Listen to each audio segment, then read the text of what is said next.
Hello, and welcome to Natural Havoc. We are a bunch of Twitch streamers that decided to give playing and streaming Dungeons & Dragons a go on the Twitch platform. We play the 5th edition system, however we have a load of homebrew rules thrown in, such as bonus action potions, some other little small things thrown in as well as some homebrew character sort of concept stuff as well for these guys. Yeah, we are no longer new to D&D. We are veterans to the scene, I would say, and I can see volumes being changed on stream. Someone's left it all open. I'm sure they'll close that. There we go. Hello, guys. Yeah. So that's that. As you can probably tell from the two people that are usually to my left and right are missing today, we have the Eagle Outlaw taking over with the technical side of things. So please do bear with him today because it's not usually his job. So we're doing our best. But yeah. That's it. I normally go to the Tech Wizard for an introduction, so I will do their introductions. Sure. Normally we have playing to my left and my right is Tim and Lan. They normally play. Tim plays Arcturus, the big blue Verdolkin, who is a warlock with more interest and keen vision for teleportation. Whereas we also have Lan, who plays Shion, who is the Diva Warlock? Is that what she goes by now? The Diva Warlock? The sassy Diva Warlock, which we all know and love from the very hot deserts of Quirin.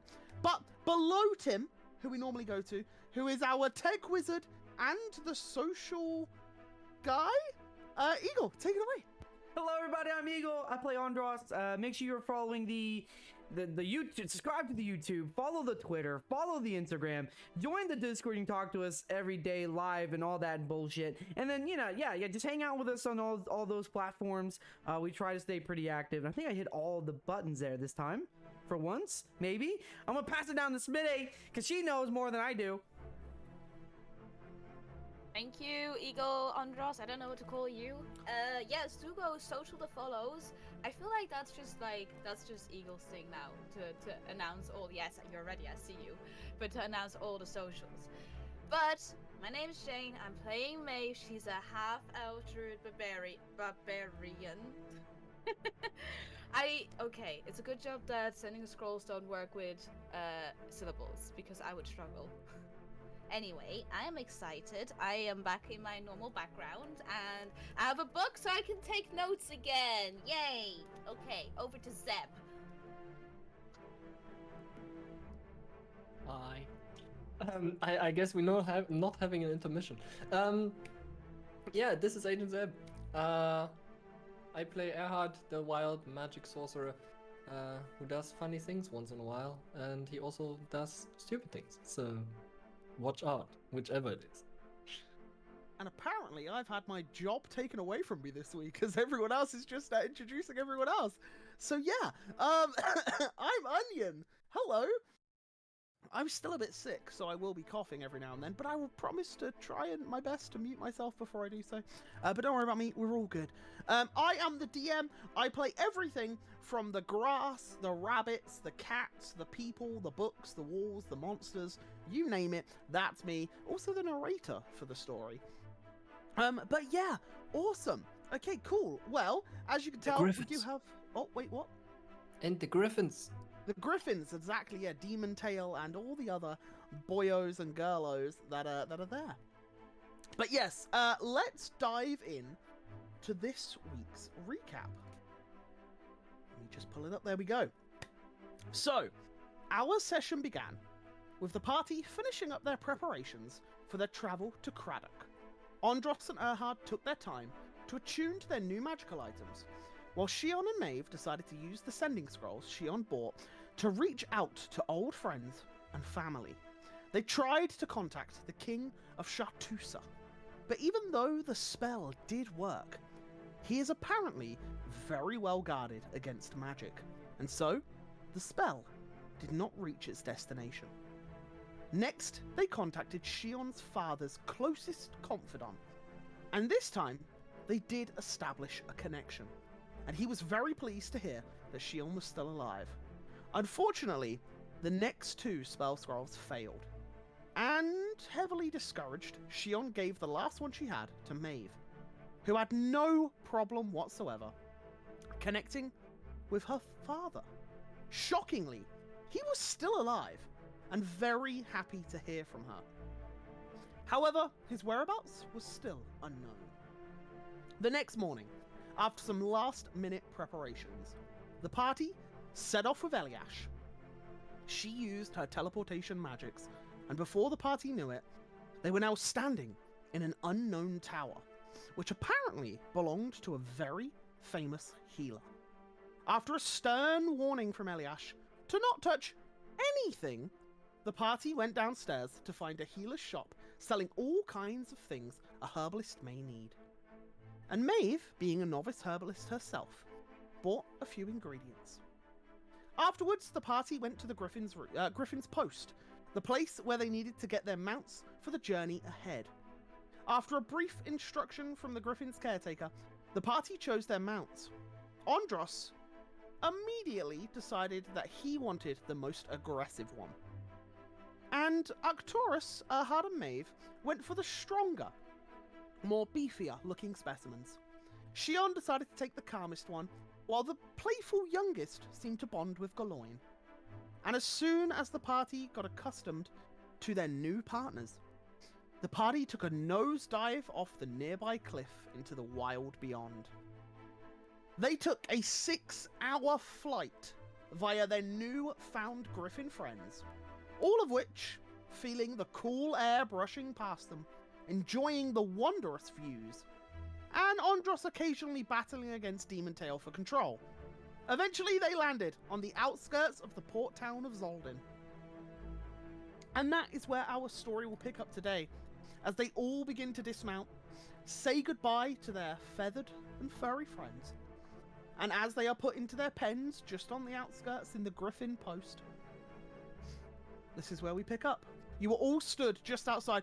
You can still see your Griffin companions if you wish to say a goodbye or whatever, but we will start with the 3 of you stood outside with Galoin, while Arcturus and Shion seem to be a little distant. Does anyone want to trade Griffins by any chance, or are we all set with what we have right now? Why? I thought you and Demon Tail make such a nice pair. Oh, do we now? I don't know. I thought he was really trying to kill me for like half the trip, but you know, just won't stop staring at me. Isn't that what you try to do yourself usually as well? What? Try to kill you? Do I ever try to kill you? No, kill yourself. Whoa, that sounds very bad. Okay, that I don't like that wording there. Okay, You put yourself in interesting situations. I mean, yeah, but it's not my fault half the time. Name one that was my fault, that I put myself in. You know, picking fights with big, scary people. Who did I pick a fight with that was big and scary? White Tusk? No. I actually won that fight, technically. So technically, that one doesn't count. I won that fight. Sure. So, anyone? Anyone got an answer? No? Okay, so I'm guessing I'm just, great. Awesome. But you did pick Demon Tail. Yeah, you kind of did pick it, and you told everyone you wanted it.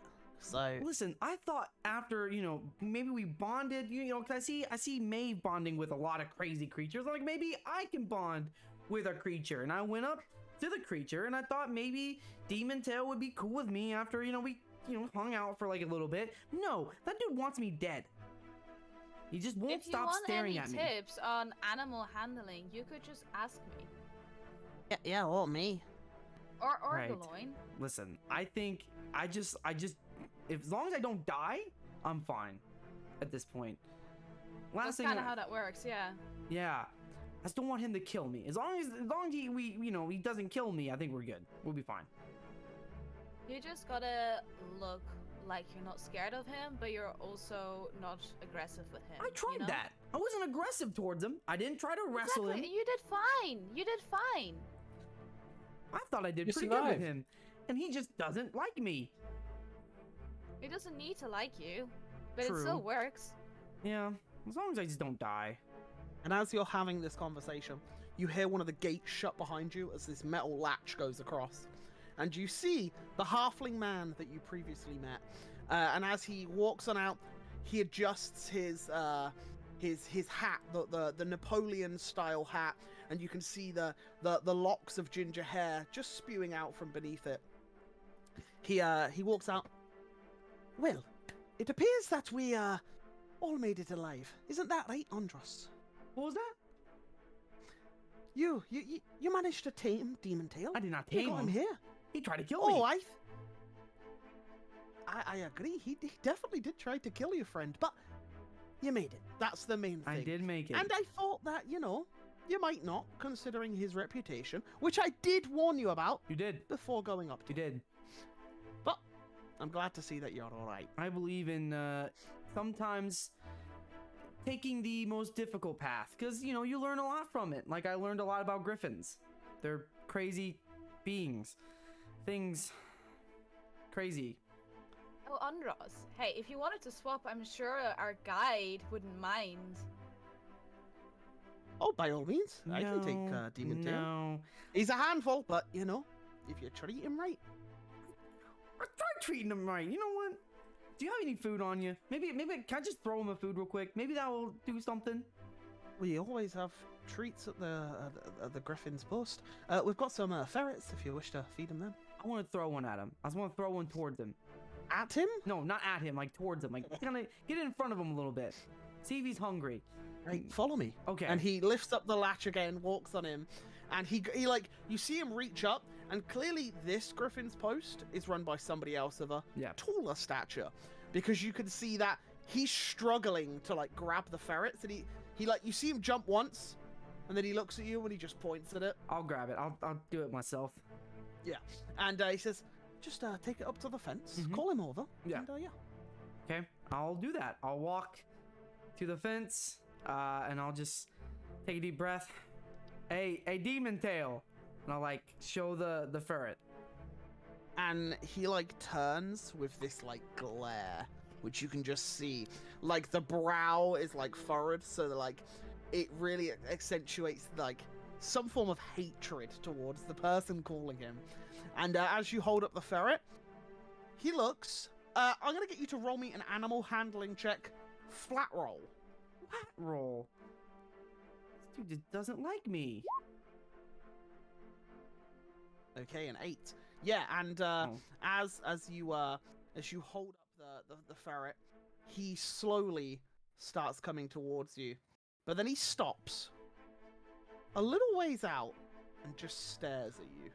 I'll give him a nod, and I won't make him come closer. I'll just kind of toss it towards him, but make sure not to throw it too hard where it hits him. Just kind of toss it a little bit away. Yeah, and you. Oh yeah. Would I notice if this is intimidating behavior? Yeah, from where you are, you definitely get the sense he hasn't reacted in a positive way to Andros holding this ferret up. He's standing tall, he's puffed out his chest as much as possible, and he's standing head as high as it possibly can be, and he's just glaring towards Andros. He doesn't look like he's going to attack, but yeah. I'll stand next to Andros. I'll Okay. step up next to him. Yeah. Yeah? You do anything? What's up, Maeve?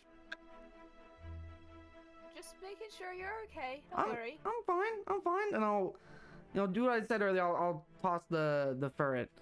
I won't make him come to me. And he sees it hit the floor, Mm-hmm. and he tilts his head, and then he turns and walks away. Wow. Okay. I'm just gonna... And then you see off in the distance Hydros get up and start waddling towards the ferret that's in there. I'll just look at Hydros and be like, no, not you! Go He away! just Go ignores you. away! He just keeps walking. No! And he gets up to it, and you would think he would probably, most griffins would pick it up and take it back to their safe space. He just lays next to it and then just starts gnawing on it just beside him. Like he's now claiming this area as his own. And yeah, he just starts eating it in front of you, Andros, and you're just sat there. You mother... I give up. There's no point. There's just no You point in trying to can't- friend this thing. You can't buy trust with food, Andros. Not with these guys. I mean, unless listen, you're high if you trust. gave me food, I'd probably trust. I'm like, man, you give me some free food around you. That's pretty cool.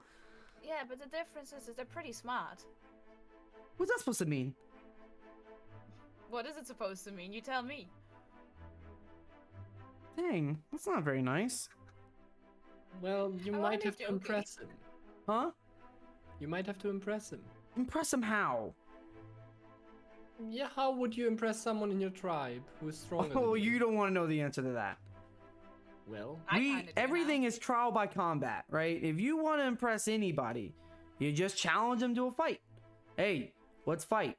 Okay, cool. And you know, it's not like we don't do like the whole fist punching in like that. We do, you know, grappling, you know, whoever like it's like if you tap out first, you lose, you know? So that's how Maybe you we could, like, smash a big rock in front of him. maybe if I turn tree. invisible in front of him, maybe he would just maybe that would impress him. what would freak him Go out? for it. You should try it. Try it? Okay. I'm yeah. I'll actually like go in to the area and I'll start approaching Demon Tail. You want to hop over the Yeah, fence? I'll hop in and I'll start walking towards Demon Tail. Okay. As soon as you hop in, Hydros's head like peers up to see you, and then it lays back down and carries on doing its thing. Yep. What you do notice is you hop in and you look towards Demon Tail's direction, Yeah. and he's already managed to turn completely around, and he's now facing you, just staring. I'll look at him and I'll wave, and then I'll like just snap my finger and go invisible, like just completely disappear. You immediately notice he starts looking around for you. Okay. It's not so much spooked, it's just that he seems to want to know where his rival could be, or his like the person who's riding him, his rider. He just seems to be very fixated on the fact he can't see you. Right. He can see Maeve to the side, but that doesn't bother him. He's looking for you. I'll take like a few steps forward. Like I'll get a little closer. Like I'll kind of close in the gap a little bit, and then I'll just How far away do you want to get from him? I'll get about 8 feet from him. Like enough distance I can react. Okay. Like I can get away if I have to. If he starts, you know, doing anything crazy. And then I'll just drop my invisibility like right there, and just, you know, I won't do anything. I won't like reach for anything, nothing. I just kind of drop it. So you just appear in Yep. front of him. And as you appear in front of him, you see him like reel up and his front hooves like kick out towards you. You're not within range to be hit, Yeah. but you get the feeling that if you were maybe 3, 4, 5 feet closer, you would have got some griffin hoof Yeah. marks across your chest. I figured. And then he like stamps down. You see him like shaking his head. He seems quite angry that you've got this close without his like knowledge. Okay. And I'll just walk away at this point. I'm good. I see. I will shout over, don't turn your back. I won't do that then. Hearing Maeve's warning, I'll like I'll was like my walk next question. backwards. I'll walk backwards Okay. at this point. Yeah. Yeah, as you start slowly walking backwards, keeping eye contact with Demon Tail, he keeps eyesight with you. He doesn't approach. Mhm. But you definitely get the sense that he's focused on you. He's fixated on you. Okay. And once I get to the fence, I'll just climb back over. Yeah, and you look away as you like hop back over the fence, and as you turn around, he's moved like 10 feet forward, and now he's stood there staring at you again.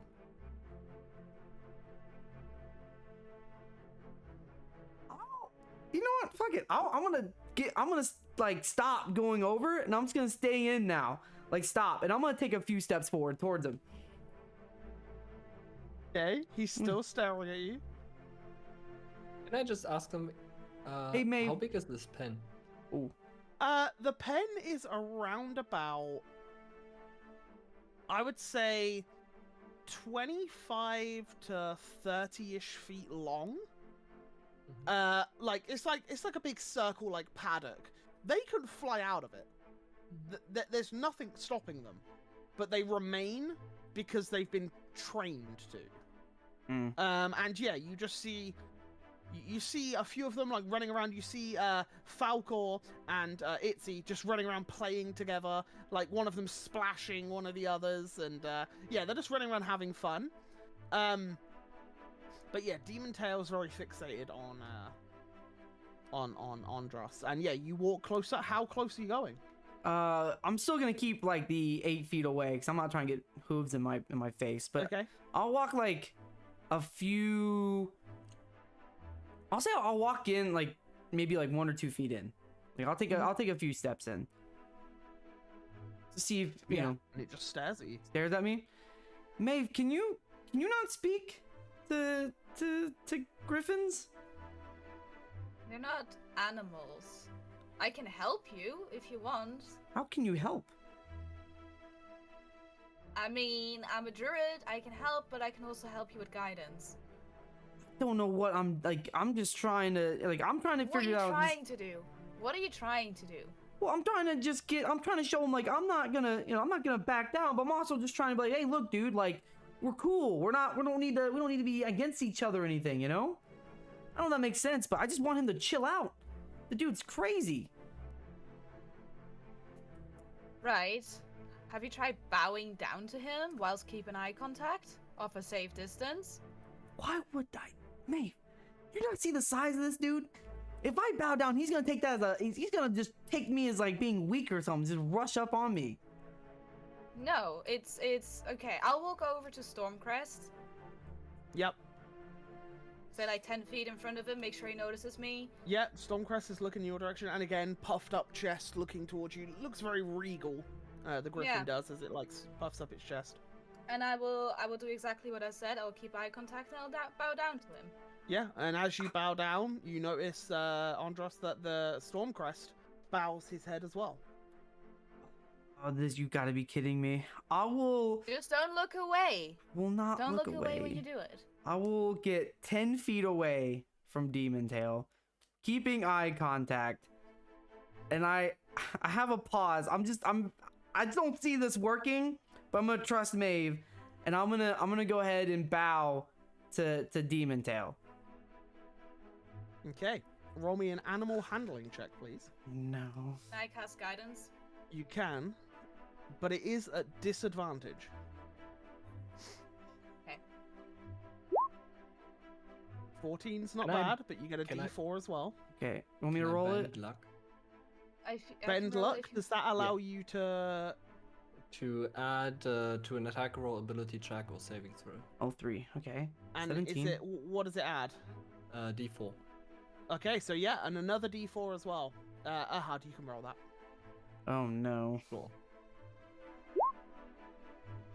Okay, so 19 total. Mm-hmm. You bow, and his head lowers ever so slightly. It's not a full bow, but you get the sense that Demon Tail has at least acknowledged your effort. And he Okay. bows his head ever so slightly, but then it comes back up, and he's still watching you. You feel like the glare's not as intense. But, yeah, you feel like, you were very close to getting a bow from Demon Tail. This motherfucker. I'm trying to think. This is fine, Andros. This is more progression than needs to be done in a day. Right. Okay. I'm gonna stand back up and just walk backwards again. Walking backwards away from him. Yes, walking like Okay. I'm still facing him, keeping eye contact.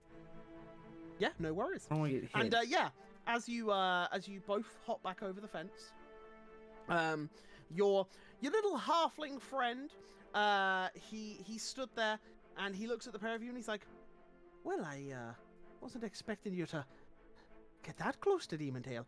You nearly got a hoof in the chest there, laddie." it's okay. I've never seen these creatures. I don't think besides, once I first got here, I've never seen one like back where I like came from. Like the only time I ever what? We fought them. Yeah. I mean like before that, like back in Fortis, saying like that. I probably never seen one before other than that. And the first time encounter like was us fighting one. So for me, it's getting this close is like without fighting it's a little different. Well, they can be very proud creatures. They have a sense of regality to them. I would say is probably the best word for it. They certainly know that they are special. Okay, well, that's interesting. So they're just You know, he's a bit like you, Andros. how? In what way is he like know what? me? Because every time we go anywhere, you're eyeing up who the biggest person in the room is.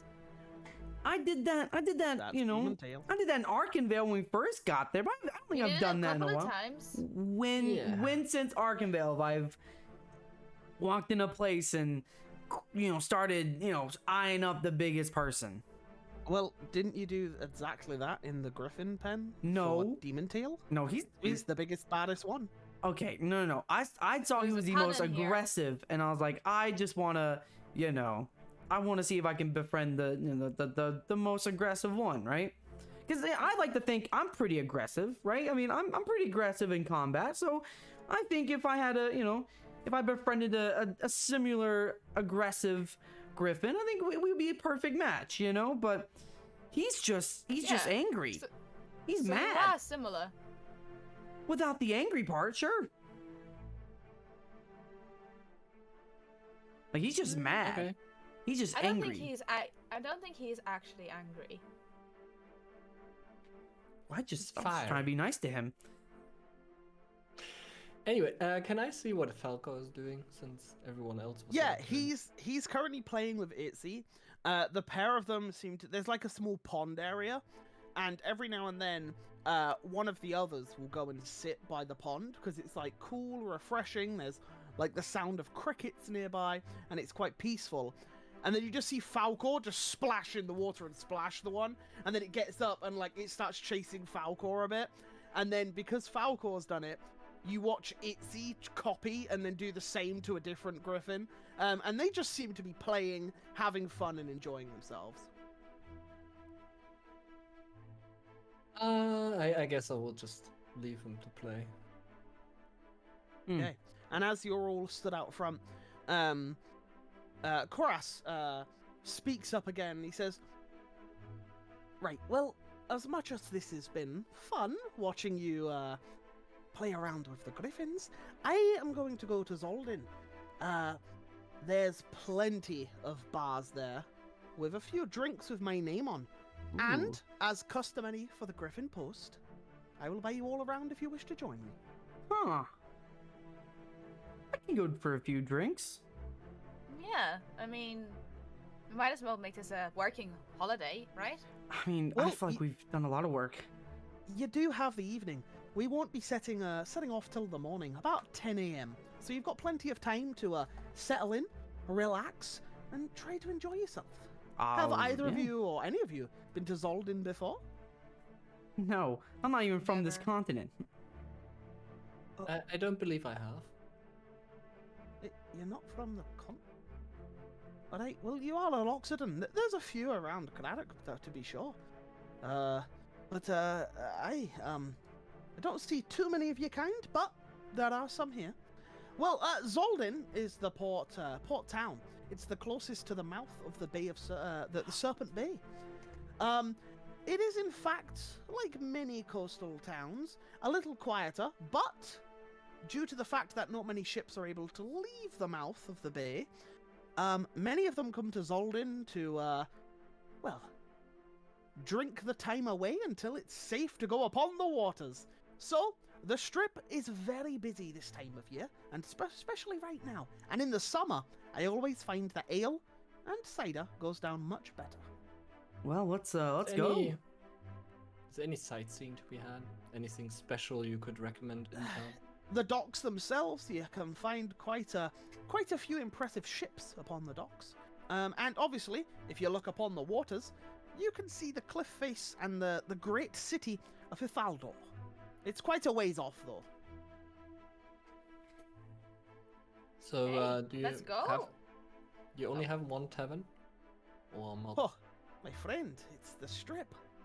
The Strip runs the entirety of the dock, and the dock is the primary port of this town. We also have the bricks, but the bricks are more for the residentials. Mm. They're for the areas where, people live, stay, work, commute, that sort of thing.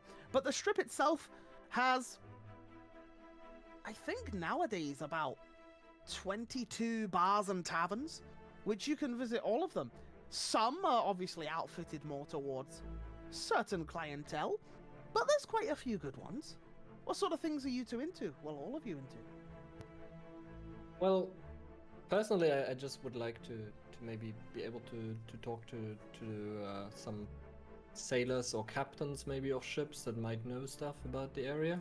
You'll find plenty of those. And in general, just people to have fun with, to entertain, and I don't know. I picked up a little chess piece the other day and be willing to try it out. Oh, so you like to play games and have some fun, have a few drinks, and have a little chat? Yeah. Plenty of places like that, friend. And the others? You, Mr. Angry, the one that likes to pick fights. Do you like to fight? No, listen,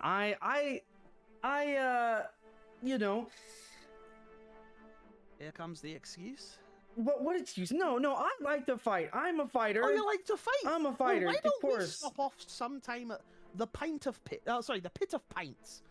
It is a rough and tumble like bar with a fighting pit in the center. You can test your mettle, and if you manage to claim the title of the winner of the pit, all your drinks are free until the next contender beats you. Oh, just my type of place. Would love it. Would love to rough up a few people around the place. Is he always this sarcastic? Yeah. Oh, He's special. aye. Yeah, special in strength. Special in strength. Let's go with that. Is he trying to prove something? I'm not quite sure what's going on here. Well, anyway, there's also much quieter places. You've got places where you can rent a room and, enjoy the evening in a lower, less rowdy environment. There's also places where you can meet some friends of the opposite gender. There's also other places such as, the ones most people avoid. Ye Olde P Pub. It's a little man by the name of Porky P. He owns it. He serves quite a few drinks which seem to have some infusion of the pea, the vegetable. Bit weird, but nice guy. I was concerned you meant something else for a second. That's why I said the vegetable. It's usually the first question. I think not that one. And maybe for my other party members here's sake, we just go to the chill, calm one. Let's head up to the Pit of Have Pint. don't Pint you of want Pits? some activities? You sounded so ecstatic. There's a minute ago. also the frozen toads. Apparently, they've managed to infuse some concoctions to allow frozen drinks. It's quite a bizarre thing. I think they're It's like using ice? magic. Aye, yes. Magic, not much of a thing here. Not so much. I would say most magical folk tend to go elsewhere. It's there isn't much to gain magically from Craddock. Let's just Ever since the accident, guys. let's just go to the calm one. accident. Maeve, I think we should go to the fighting pit. Let's just have a look. I'm sure someone will enjoy it, even if they Well, claim look. not to. I'm happy to go, and if you are a fighter, any of you, let me know, because I will bet on you and earn some money. Let's go, Onros. Okay. Where? Can we also? We need to stay the night somewhere. Do they rent out rooms there at All all? right, not in the Pit of Paints. The High Seahorse Inn does, as well as the Silent Toad Inn. That one's pretty good. It's a lot quieter. Right. Maybe we should sort the room before we go drinking, because I know what we're like. I mean, I'm not gonna drink too much. Fine. Well, follow me. I'll take you into Zolden. Yep. And he begins walking down the streets, and you can definitely see there's like a skip in his step as he's like walking down. He keeps chatting to Galoin every now and then as the pair of them just kind of like bicker back and forth. Are the streets busy in any, like, is there a lot of people? So currently there's a dirt road from the Griffin's Post to Zolden. Yeah. And Zolden, most big towns and cities you've been a part of have had stone or brick walls around. This is wooden palisade. It doesn't appear to be as highly advanced as some of the towns like Sardonis. Sardonis was huge, and it had huge buildings, big castles, big giant walls around it. This place is wooden palisade fencing around with wooden gates. The roads are a mixture of dirt roads and cobblestone roads. So it's not as well polished stone and that sort of thing. You can definitely see from the types of clothing that people wear, it is definitely more common folk. There doesn't appear to be any royalty or nobility here. And something you do notice is when you were at Ravenson's Tower, any of the guards that you saw had what looked to be like some sort of crest on their armor, similar to that of Contessa's. When you hung around with her, she had the family crest emblazoned on her armor, and these guards did. In this town, there is no crest.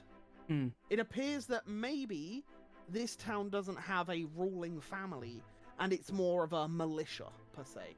Definitely less advanced as some of the other places you've been to. But as you walk in, people are quite friendly. You can see there is a gentleman trying to sell cabbages near the front gate. And he is holding up his cabbages and he's shouting out, 5 copper a cabbage, for you 4 copper. And he's just trying to tout some sort of business. And you can see his clothes are a little ragged and a little dirty. And then you see like a child run up behind the cart. He like steals a cabbage and starts running down the road. But the guy is completely unaware, and no one seems to dob the child in. But the child's running with the cabbage above his head, just like cheering and screaming as he runs down this street. But you could definitely get the sense that this place isn't thriving. But as you walk along the coast and start to come down into the dock itself, you can see that Zolden can fit around about 20 to 25 ships. Every single dock is full of ships. There is not one space open. You can even see a little further out into the water, there are ships anchored, just waiting for a dock space. The docks themselves are a hive of activity. You can see dozens, so many different variants of sailors, all lifting cargo from their ships onto the dock, from the docks onto the ships. You can see people scrubbing the sides of boats, repainting, repairing. This place is bustling with potentially foreigners that are not from Zolden. So take that as you will. But as you continue to walk through a little bit further, you start to see the shops all facing the docks, and it is the main strip. And this is a little livelier. You can hear music being played from inside taverns. You can see slightly dilapidated buildings with people drinking within, and then slightly better refurbished buildings. But as you walk down, I'll just list off a few of the names that you notice that stand out. You see the Filthy Magpie Bar, and outside of it you can see what looks to be like a wooden sculpture of a magpie flying over the entryway. You can see the Jealous Manatee, and it is a manatee's face with love hearts for eyes. You can see the Silent Toad Inn, with a sleeping toad on the roof. You can see the exotic demon bar with devil horns protruding from a human's face and big bat leathery wings. You see the sudden bass, and it is the fish of a bass on the front. You can see the High Seahorse Inn, and it is a seahorse wearing regal-looking clothing. You see the Pit of Pints, which is literally just a hole with a pint coming out of it. And then the last two that you see is the Frozen Toads with a toad stuck in an ice cube, and Ye Olde P Pub, which is just a little house with a P on the front doorstep. And as you see this array of taverns, bars, and inns, you start to walk up, and the halfling gentleman accompanying you stands with his hands on his hips. You can see, you can feel the sea breeze hitting your backs as the wind rolls in, and there are seagulls flying in the sky as the pitter-pattering of rain is starting to slow down and come to a halt. And he stands there and he says, "All right, well, you wish for a room? Sure, yeah.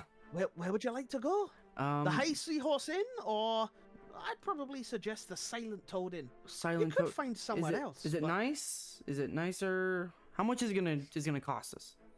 Are you looking for lively, or are you looking for peace? For Erhard, probably mean- lively, because he's a lively person. As for me, I'm very down to be peaceful. I don't know what Maeve and Galoin suggest, but I'll leave it up to everybody else. I mean, I feel like we could stay in the silent place because we can go out elsewhere, right? Of course you can. You can drink wherever Yeah. you like. Cool. So we can just get a room. You know, how many rooms do you think we'll need? I'm gonna have a room for myself, if possible. Okay. Most places sort rooms out for 2 to 4, 2 to 4. Cool. so it's up to you, I guess. Right. Whatever y'all want to do. How much? Let's just go in and ask. Go Yeah. see what they have. We'll see what I have. Well, I'll wait here, and when Okay. you're ready, I'll treat you to that drink. Okay, cool. Okay. And See you in a moment. yeah, Should we go into the? Is it the Silent Toad Inn? that's The the Silent one. Toad's That's the in, one. Yeah, that's the one he suggested. Okay.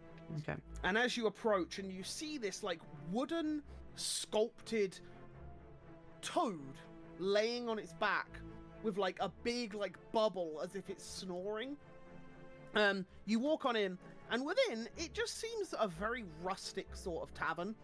You can see that it's not the cleanest, it's not the most tidy, and it's not the most extravagant place you've been to, but there is no music playing. It is nice, chilled, and zen. And as you walk on in, you are greeted by a human man who looks up from the counter. He's like, hello there. You wish to stay at the Silent Toad Inn? Yes, please. How many rooms? How many rooms would you like? We have quite a few available at the moment. how many? 6 to be specific. 6 rooms. Okay. Yes, that is And correct. all of them hold 2 to 4, right? Depends. There are 3 rooms that hold 2 each. Okay. And then there are 2 rooms that hold 4, and then we have the larger room, which does hold, in fact, 6 people. Oh. I mean, we think could 3 was- all share Yeah. the 6-bedroom if we want to save the money. Yeah. How much would the 6-bedroom cost us? Well, it is precisely 8 silver a night for the regular rooms, Okay. which is the 2s, Mhm. and then it is 1 gold a night for the 4s, and then it is a gold and 5 silver for the 6. That's fine. I'll pay for one night. We're only gonna need a night. Just the one? Yes, just Very the one well. night, and I'll How many take keys would you like? 3 if you 3? can. Very 3 well, 3 will not be a problem.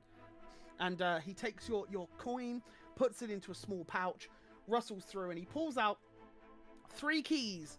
And on top of the keys, you can see a small little sculpted toad. And he hands you the keys. I'll give him 2 gold and ask if he can give me 5 silver back. Oh yeah, he'll give you change. Okay, Yeah, cool. That's fine. Not a problem. Yeah, and he gives you your keys. He says, would you like me to present you to the room, or are you coming back later? We'll come back. We're coming back later. We're just going out for some drinks, have a good time. You know, it's our first night here, of course, and yeah, we'll be back. I'm sure of it. And as he's nodding, Oh, Arcturus takes one of the keys. Yeah, I forgot And to- Arcturus and Shion suggest that they will take an earlier night. They need to sort some things out, and yeah, they will rest up. Okay, I'll give Before we a key to Maeve, and then I'll give a key to Erhard. I'll give both of them a key. Okay. I would have asked the both of them if they wanted something from me before leaving. They say they'll speak to you later. Hey, fine. Because they haven't said yes or no yet. So yeah, we'll say that when you Okay. return for the evening, they will they'll ask for it then if they want it. Andros, Yes. I was gonna ask you, right? Like, this is fine. This is just a room. But you do know we have a budget. Specifically for our travels. That you Well, don't have to pay for. This is cheap for now, right? If we need to take any from I think the 5,000, we keep that as a You paid for the griffins. That's fine. How It's much? fine. It's only Maeve. I'm fine. Okay, it's okay. I don't need money at the moment. I'm totally okay. Okay, Right. I'm fine. If anything, if But the I ever need griffins were something, expensive. I know it's okay, Maeve. If anything, I can refund myself from the 5,000. It's fine. That's why we have it, right? Let it be like a safety net. If we ever actually need the money, we pull some out, right? For now, let's just leave it as like an emergency fund. It's like a funding, right? If we need it, we can pull it out then, right? No, that's what the funding is for. It's for our travel. Yeah, but right, this is cheap right That now. It's doesn't- been fine. Because this feels like, okay, now you've paid for this, and the next person should pay for that. We can't just make up our own money. It's Now, we all have different wants and needs with our money. I don't even understand it. I just buy ingredients with it, you know? I know that. It's fine. If anything, maybe I'll refund myself for the griffins out of the fund. It's okay. It's not causing Yeah. any issues right now, right? I will refund myself, right? For now, it's Sure. it's okay. I'm just, I'm just trying to get everything done and over with, right? Okay, but then I suggest next time we take the money out of the fund. Okay. Instead of out of your pocket. Sure, that's fine. That's fine. Sounds great. Can Look I at me have, doing, like, financial stuff. can I just have a look around the inn, like Yeah. what kind of people we have around here? As you're looking around the inn, this particular room that you're in now is sort of like the reception room, and you can see there's like a cloakroom behind him. But round the corner of this main reception, you can see a small, dingy-looking tavern-esque area. There's about 8 tables with about 5 or 6 guests sat at various tables, and they appear to be eating some sort of evening meal, which appears that they've paid for through the Silent Toad Inn.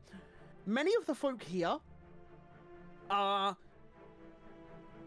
more of the higher end of what you've seen here. It appears that any nobles or dignitaries that were aboard these ships have come to the Silent Toad Inn to rest. That clearly their intent is to sleep. But yeah, you could just see that there are some higher class people there.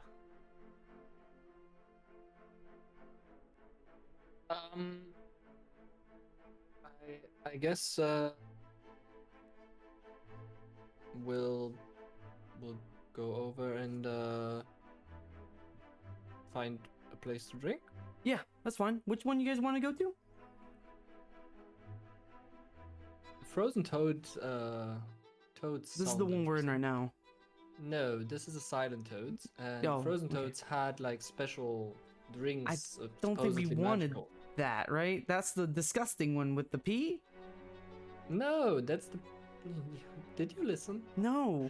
It's the ye old peapot. What is That that? You wish has to go to the disgusting you one. wish to go to the ye olde pod. No, we wish to go to We're- the Frozen Toads in. Ah, Frozen you are Toads. missing a Frozen Toads. treat. Porky P is a very old resident of these places. Some say that he's nearly 612 years old. That's there's no way. That's false. It's incredible, isn't it? No, no. What is he? And they say that his pet pig is about 11. Pig. Yes. Okay. That doesn't sound like a place we should go. Porky P and P's. Listen, I'm just wanting some drinks. We've done some traveling today. We have a friend outside who's about to take us somewhere else. I want to go drinking, okay? You wish to go drinking? Well, there are many establishments. We ourselves sell I know small that. selection of alcohol, but if you're more of a heavy hitter, let's say, there is the Pit of Pints. Everyone keeps There talking is about the pit of... frozen- I'm talking about the pit of whatever the heck. I get that, okay? I had someone explain this before. I get it. It's If you want to fight, cool, Andros, go there calm and fight. down. Calm down. A very popular tavern that many of the sailors do enjoy. It's probably the biggest establishment here. That's the only reason I mention it.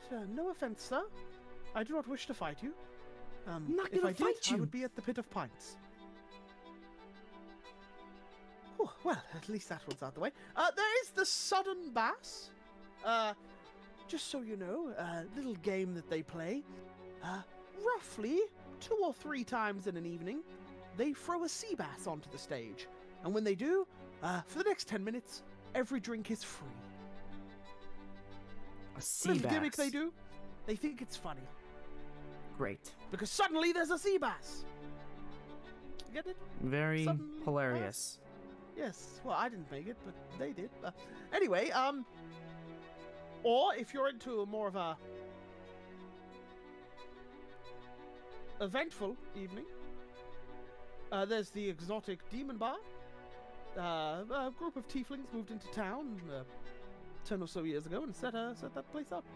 Hmm. I myself would never. You'd never find me in there, but it's for people of that way inclined. What's the name of the place again?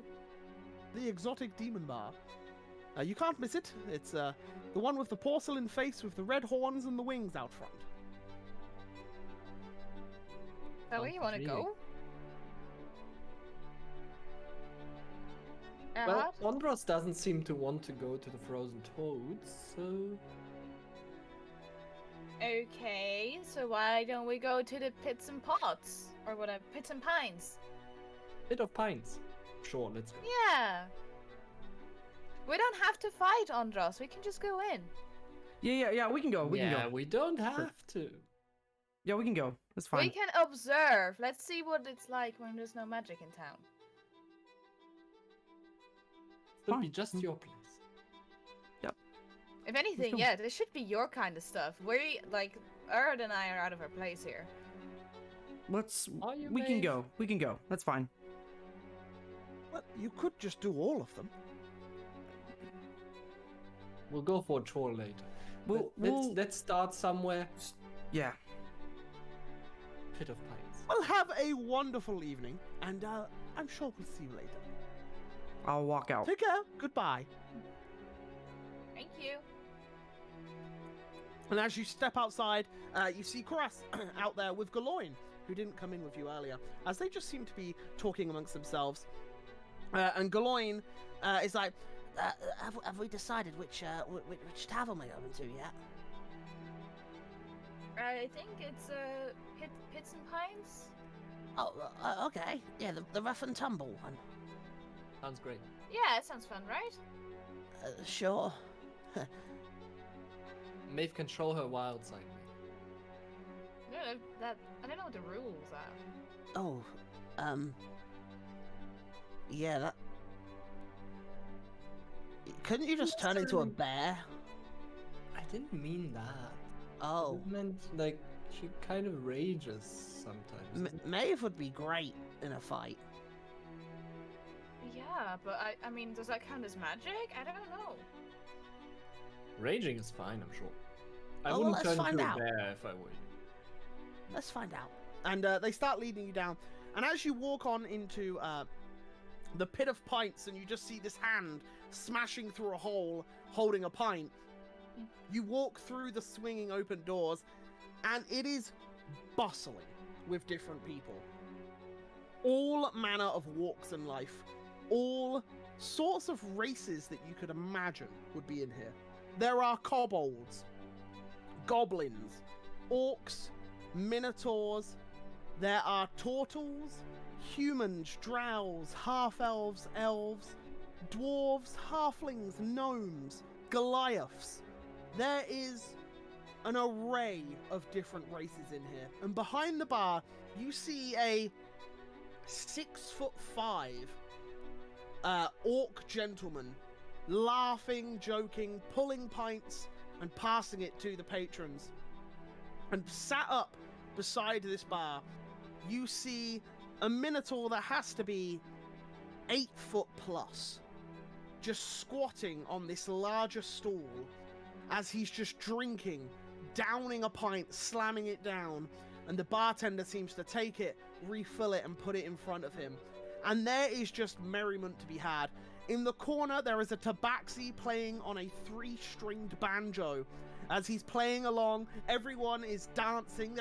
There's a kenku who is mimicking the noises from the guitar, and literally everyone is just having a wondrous time within this tavern.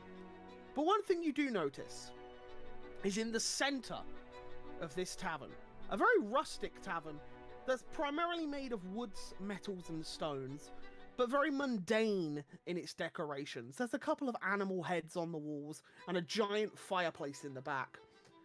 But right in the center, you see wooden beams as almost like a barrier, and a set of a set of ladders that go down beneath the tavern. And as you walk in and peer on over, you see 15 foot down in this pit, there is a sand bed, and currently stood within it is a slightly graying in hair human man with white eyes, with his hair tied back into a ponytail, wearing leathers and various mismatch of clothing. You can see he's got these studded boots, and he appears to have a red sash tied around his waist. And he is currently in a fist fight with another gentleman who appears to be more draconic, a dragonborn of sorts. But he is wearing dark blue robes with the hood up and a scarf wrapped around his neck. And you can see there are blue bandages wrapped all around his hands, and the two of them appear to be in an all-out brawl. You do notice one of the goblins, who is currently wearing a big purple top hat with a green band around it, is chanting at different people around him, shouting for people to get their final bets in before the fight is over. And you can see on a table beside him a scattering of various different coins, coppers, silvers, golds, and 1 or 2 platinum pieces. And you could just see that all these people are throwing coins in and betting on who they want. And while this is all going on, yeah, there is just revelry to be had in here. And as you walk on in, and you can smell various different scents of alcohol, mustiness, and blood within this tavern. You find yourselves a table that's empty, and as you all sit down just to take in the atmosphere, I'll leave it to you guys to take the stage. Not so bad. Let's order some drinks. Alright, okay. Fine, I'll go to the bar. What do you guys want? Anything at this point. Just, I guess, a pint? That's what they I'm sell, sure I they have think. that. Sure. Okay, I'll head over to the bar. And as you walk on up to the bar, you take a pew, and there's a few other patrons that like look at you, and they give you like a slightly odd vibe, like they haven't seen you around here before. The Minotaur completely ignores you and continues drinking, but the orc gentleman behind the counter, he looks at you and he's like, "New here, are you?" First time. "Well, it's many people's first times. Get I you a heard, drink." Oh. yeah. No, I was gonna say, I heard, a lot of people have had to stay here because of the sea being rougher. Business has been good, that's for sure, but... Yep, that serpent's surely, put Craddock in a twist. Not good for them, but I guess it's a win for you for now. Aye, certainly is. Many of these sailors here fight in these pits to earn a bit of money. A lot of them have had their ships sunk. They swam to the shore, and now they do what they can Really? to survive. What are the rules on the pit? No weapons, no magic, but anything else goes. Interesting. Okay. Can I have 4 of your recommended? By all means. We only Yeah. really have run-of-the-mill or the amber ale. It's up to you. I'll go for Well- the amber ale. I've got a bottle of Or- scotch for a special occasion. You could have that if you like. How much? 15 gold.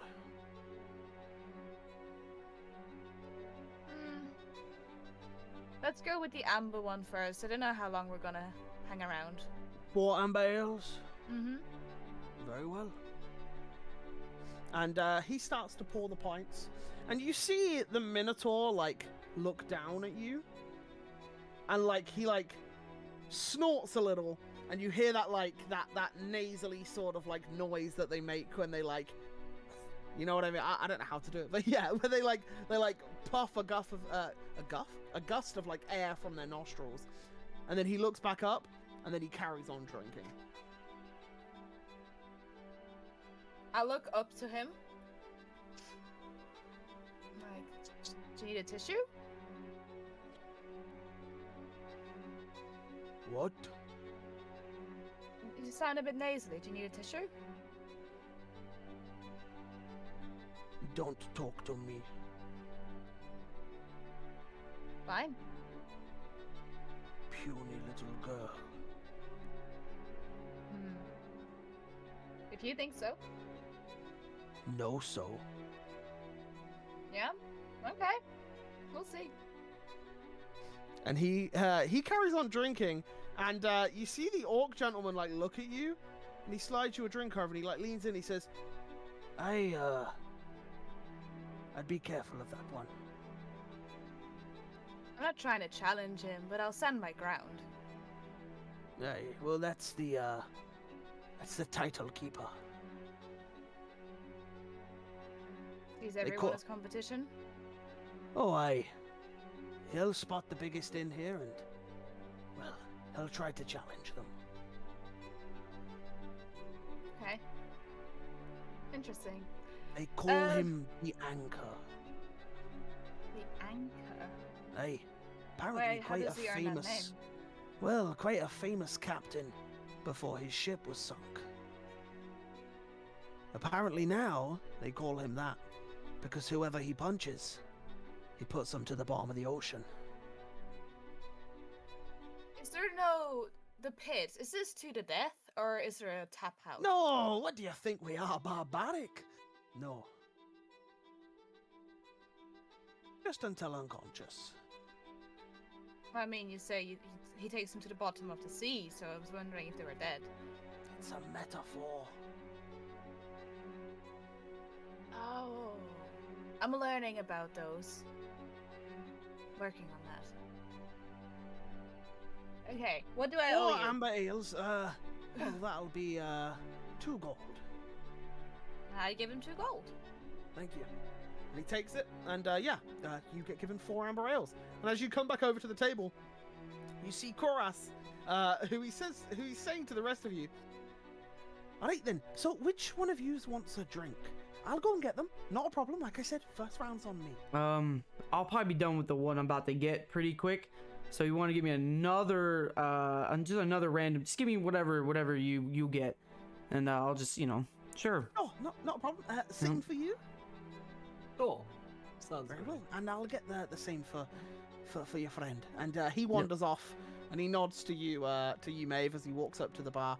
And as you sit down and place your pints, You see this kobold man scoot over and sit on the table that you're on, and he says, Any of you planning to fight? Why do you care if we overhear the fight? I want to know. Can we not just sit here and enjoy some drinks? Okay. You know, Taiso said he saw you and he thinks you'd be a good challenge. Who's that? Who's who? The person you just mentioned. Oh, Taiso? Yeah. Is that guy? and he points towards the back, and you see a Loxodon male sat at a table, eyeing you up. And what he seems to be doing is he has this like wooden block, and he just appears to be just rubbing it against one of his tusks, and you can see the other tusk is like chipped at the top, and he's just rubbing the wood into the tusk, and he's just looking at you from across. And if you look towards him, he like nods in your direction and then carries on just rubbing the wood into the tusk. I give a nod, and I'll just turn back to the Furbold and not at the moment. I'm drinking with my friends right now. Okay, but if you want Daiso to fight, come see me, yes? Sure. Yeah. Okay. What's your name? My name? Ciblo. Good to meet you. Thank you. You here? A long time? Been here a while, yes. Yes. You? We just arrived today, I guess. Would you like to fight? I'm not much of a fighter, but I will watch. I'm sure we could find someone. He's not gonna fight. Okay, Ciblo go now. Thank you. And he climbs down from the table and he wanders off back into the crowd of people. And yeah, you can see all around you. You see a couple of guardsmen just sat drinking, having a few beers, clearly off duty at this point. And as the fight like kicks off and you hear a few cheers as someone clearly just took a pretty bad beating, you see the guards get up, they look into the pit, they see one of the contenders laying face down on the floor. They both chuckle, walk up to the goblin man with the top hat, and seem to claim their winnings as they are also betting on the fights within the in the pits. And yeah, everyone just seems to be going about their own business. You see a few people go in amongst other tables and just talk to one another. But yeah, what are you guys doing now? As you all return, you have your second pints now here as well. You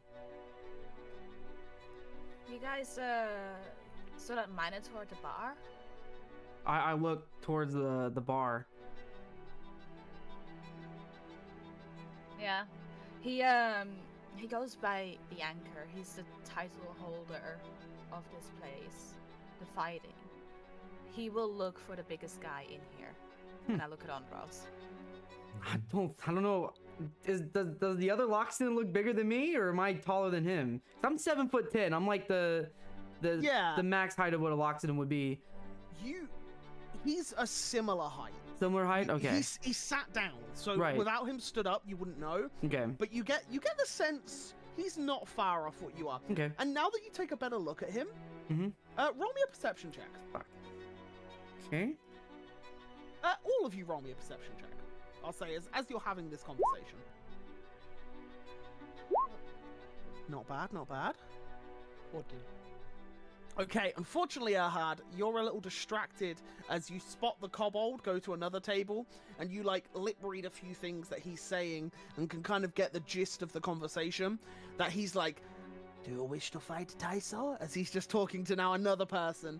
He seems to be trying to tout a fight for this Loxodon man. But as you do notice, this Taiso, he's wearing a guard's uniform. He appears to be maybe from here, from Zolden. And from the way he's acting, maybe this is just what he does in his spare time. But yeah, that's what you guys glean from that. Cool. I'm gonna, like, if I don't know if I can use the same perception check, but I'm just gonna make like a general. I'm gonna see if there's anyone like as tall as me in this bar as well. Because now here with Maves, I want to make sure I'm like maybe mixed in a little better. You see a furbolg who's probably like 6'9", pushing close to 7 foot. And you can see he's just laughing and joking with a few others.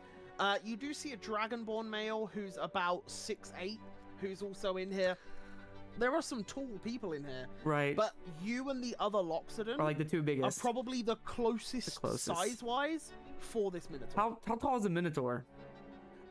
He is almost pushing, I think, 9 feet. He's about 9 foot tall. He's pretty big, and he's stocky as well. Oh, okay.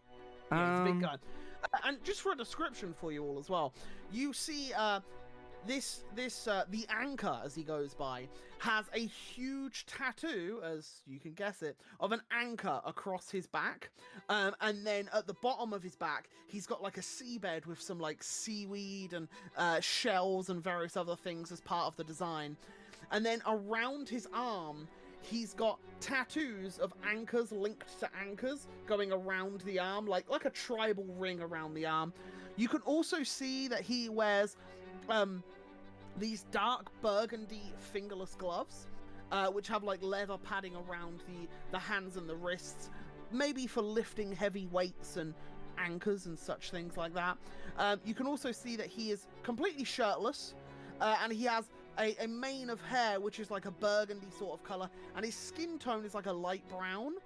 And you notice that he's wearing 3/4 length baggy sort of cargo trousers, with a green sash tied around his waist, and he wears just like regular sort of like boots that are just lace tied together. And yeah, you notice he has a piercing in the nose of like a bull ring, and he is just drinking away. And you can see there are a few scars across his back. There's clearly been some scraps in his time. But you definitely get the air of him being a sailor of some sort. Is he looking around at all? Like, is he eyeing people? No. No? Okay. Not at all. You get the sense that he knows when a big person comes in. But he doesn't seem to be paying you specifically much attention. Okay, good. All right. So he looks for the bigger people around here.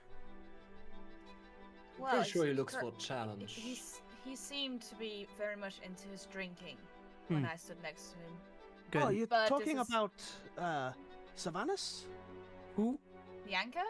The Ank. Ah, yes, the anchor. Yes, Sylvanas. Sylvanas. Yes, that was his name before he joined the pits. He's been here for probably a month or so. Nice. Okay. Well, has Cool. it been going on for a month? The problem with the serpents? Well, that's where it gets a little shady. I think the serpent was outside of the bay before, and he tackled a few ships along the way. Sylvanas' ship was one of them. Right. Right. Who was the previous title owner before the Minotaur? Koila. Who's that? I don't know if she's... Ah, there she is. And he points towards a drow lady, sat with legs crossed in front of the fireplace. And she's just sat on the floor, not talking, not drinking, just in like a state of zen. This place is very interesting, I guess. She was also a pirate until she gave up that life. Right. They said pirate. the rules for the pits are no weapons, no magic, and 2 unconsciousness. Great. I am not suggesting anything, but I am wondering if wild shape counts as magic. I would believe so. Yeah, It's a I think they physical would be pushing it. transformation. What is wild magic? Shapeshifting. Wild shaping. Oh, I don't think anyone has ever, I mean, I'm not gonna ask because I don't want them to know, right? But it can't be dispelled. Is it there for magic? Maybe it's a physical transformation. I would say that's beating it close to being a magic thing. Because people won't understand it. Yeah. So usually what people don't understand, you know.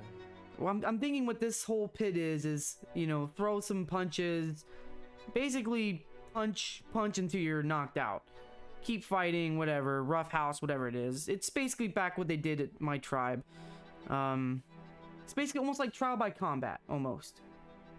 Just without the whole killing part. It just made me wonder. What wild shape even is. Yeah. I can tell you, fighting like that, without weapons, without magic, very different than what we've gone through. It's a whole different ball game. You're just basically trying to test who can take the more hits at the end of the day. Who's gonna stay standing when the other person falls. Whatever. It's dumb. It's really it's tribalistic in a way. It's only like, I mean, I know a lot of it because, you know, Fortis and all, but I didn't think they'd do it in this continent. I mean, I haven't seen it since I've been here. So you You don't know who enjoy I it? think would be great at this, surprisingly? Who? Hairbell. Harabelle. Yeah. Unsuspecting. Hebel would kick ass. She would. Who's Harabelle? I wasn't here for that. We Well- told you about her. Oh, the old lady. The old lady How can that she went wait? with us. You're saying the old lady who was like, she can fight and she can do this. Without her, Belle, we would have probably been dead. Wow, Yeah, that's she crazy. stood her ground. I've only We been. basically got knocked out and came back from the dead and then killed the creature that we Huh. were fighting. It was Like she pretty... got knocked out and she just Yeah. got back up. like, Interesting. almost like it's nothing. So Interesting lady, I guess. I mean, hopefully I get to meet her someday. She was also very intelligent, very wise, Big and contrast. could kick ass. Yeah. I've only been in maybe 4 of these type of fights in my life. It's 4 more than any of us. right. Yeah. It's okay. I mean, depending. It really depends. But yeah. Great. Yeah. Well, we Tribal don't music have fighting. to go... What if we challenged each other and just put on a show? I don't. Ahad versus Andros. No. I why me? listen. I will only agree to fighting this if it came to that. I am not. No. Listen, I am down to fight people if I have to. I am don't always have up for a fight, but I will not step one foot into that pit unless I have to. You don't have to anyway. You can decline anything. It's whether you get triggered to do so. No one's gonna trigger me in this place. You're not the least No? bit curious who can stand longest. And as you Why say would- this, Oh God. you feel a heavier set of footsteps come near your table. You know. And as Andros, you sheepishly, in a sense, look towards where this is coming from because you don't want to fight anyone. Yeah. So you're kind of like trying to keep under the radar a little. You expect the worst, Right. but as you look, it isn't the Minotaur. Hmm. You see the Loxodon stood beside you, and he pulls out a stool, and he says, "Is anybody sitting here?" No, not yet. Well, I will take a pew then. Hello there. Sure. Hello? Oh. Howdy. Loxodon, in these parts.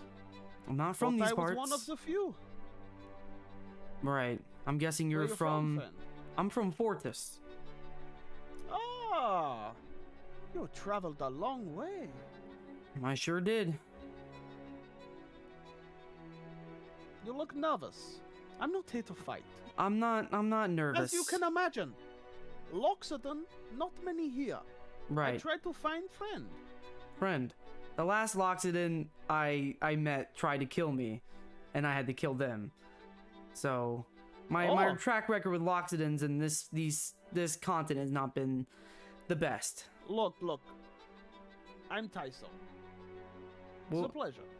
Andros. Nice to meet He you. shakes your hand. And your friends.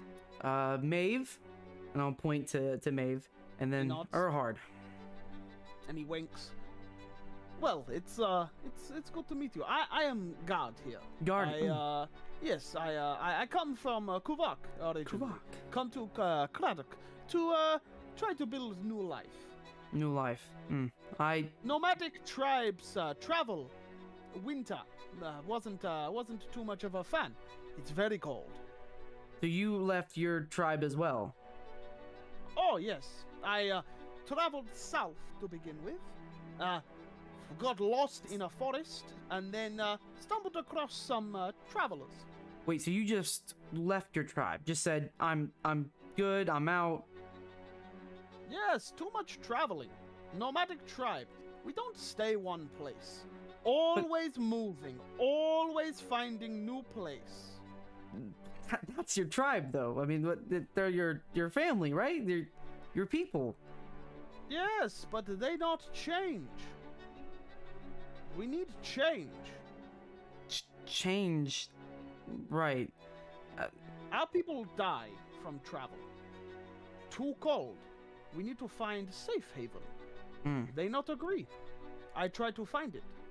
End up in forest. Find travelers. Come to Kradok. Sounds rather okay. Safe haven. Here, Zolden. Good place. Right, yeah, safe haven. Gotcha. It's great. You seem... uncomfortable. No, I am perfectly fine. Is it abnormal for your tribe to leave at all? No? Not you, at all? Andros? No. In terms of my tribe, family is everything. I mean, it's part of... If you were to leave my tribe, you're traitor, pretty much. A traitor. Well, you're here, no? Not by Where's choice. tribe now? You're like me. You're fine. I am nothing like you. I don't have a choice of where I'm at. You left by Of course choice. you do. You travel to Zolden, no? You choose to come here? Yes. That's not how that works. I didn't come here because I wanted to. You chose to come here. We're two different people. We are nothing alike at all besides the fact that we're both away from our people in some other place randomly. We're nothing alike. We're not nowhere near each other. Okay. Look, Tyso not bothered of your opinions. Tyso did what was best for Tyso. Tribe no listen, Tyso leave. So, Taiso, you know you have like a little friend running around trying to find fights for you? Ah, yes. Caught him stealing cabbages. Told him he need to stop. He said he will, but needs money. I told him I'd employ him. Now, no longer steals, I pay him. But you never fight. Excuse me, little lady. I fight? You fight in the pit? Of course I do. I don't Guards. fight him. And he points at the anchor. I'm not silly. Look at him. Big man. He's not very... Well, he's quite rude, isn't he? Yes. Yeah. No one's ever beat him? Oh, yes. People have beat him. Of course. So he's... How is he still a title holder? Because Koalash lets him. Who? Koalash. Drow lady, over there by fire. Best Oh, she- fighter here. Kick anybody's ass. She just doesn't want to be title holder. She anymore. doesn't want unlimited beer. She does it for coin. Interesting. Now, Anka does it for beer. Hmm. He has no money, see? Keeps the title, fights every now and then, gets free beer. Good life. If Anka wasn't here, Koalash let me be the guy. I don't work. Interesting. Okay. What does she do now? Well, she sit, she wait, she fight. Interesting. Okay.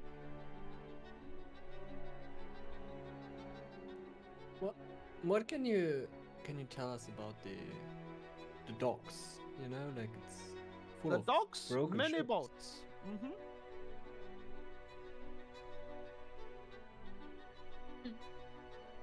What? Not happy with answer? Well, I was looking for, I guess, more details than just that. Lots of sailors that come to dock to park boat because cannot leave mouth.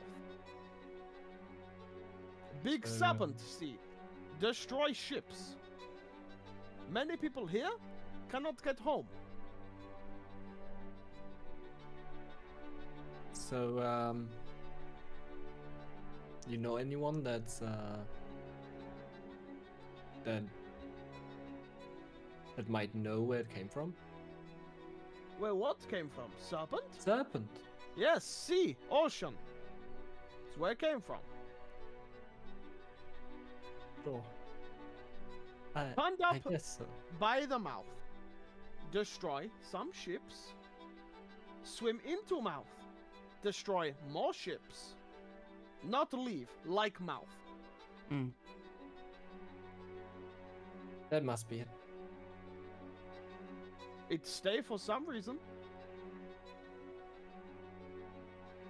I Maybe he's looking for wonder- something. Maybe. I wonder if. I think it was Arcturus. It was a UR hat that said that they normally come in pairs or stay near their children. It must have Think been it might have Arcturus if been you don't remember. Arcturus.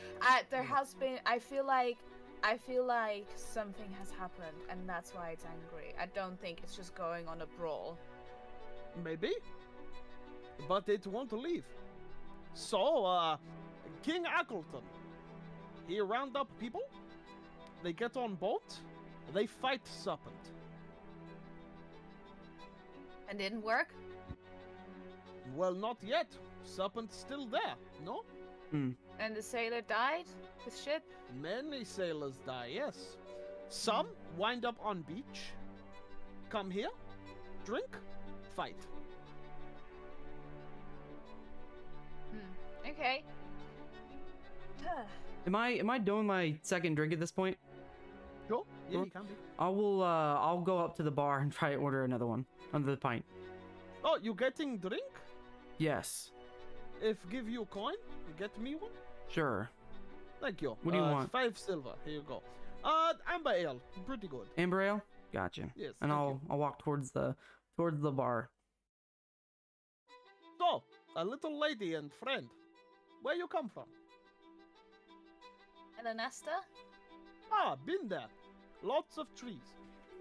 You. So many trees. Where Many did you go? trees. Do you know? Well, I went to one part. There was a lake Ah. and trees. Then found Yes. road. Bow people found me. Took me to path. Found a wagon. Paid man. Took me here. Mhm. Good Did time. you like it? Was it nice? It was better than Kuvak. Kuvak too cold. Elenasta, nice. Yeah. Nice temperature. Craddock, little too hot during summer. In the winter, in the summer, you could go to Lanesta then.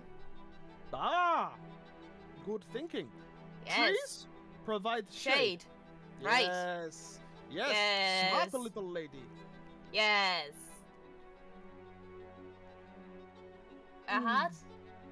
Yes. Where you from, friend? Well, around. Like, I've traveled a lot, I guess, in the last couple of years. Yeah, but Nice. it's been interesting. Seen a lot of places. Like where? Just the northern parts of the continent. Been to Kuvak? I don't think so.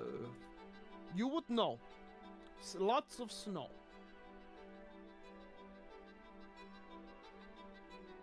Well, it Yeah. has been pleasure.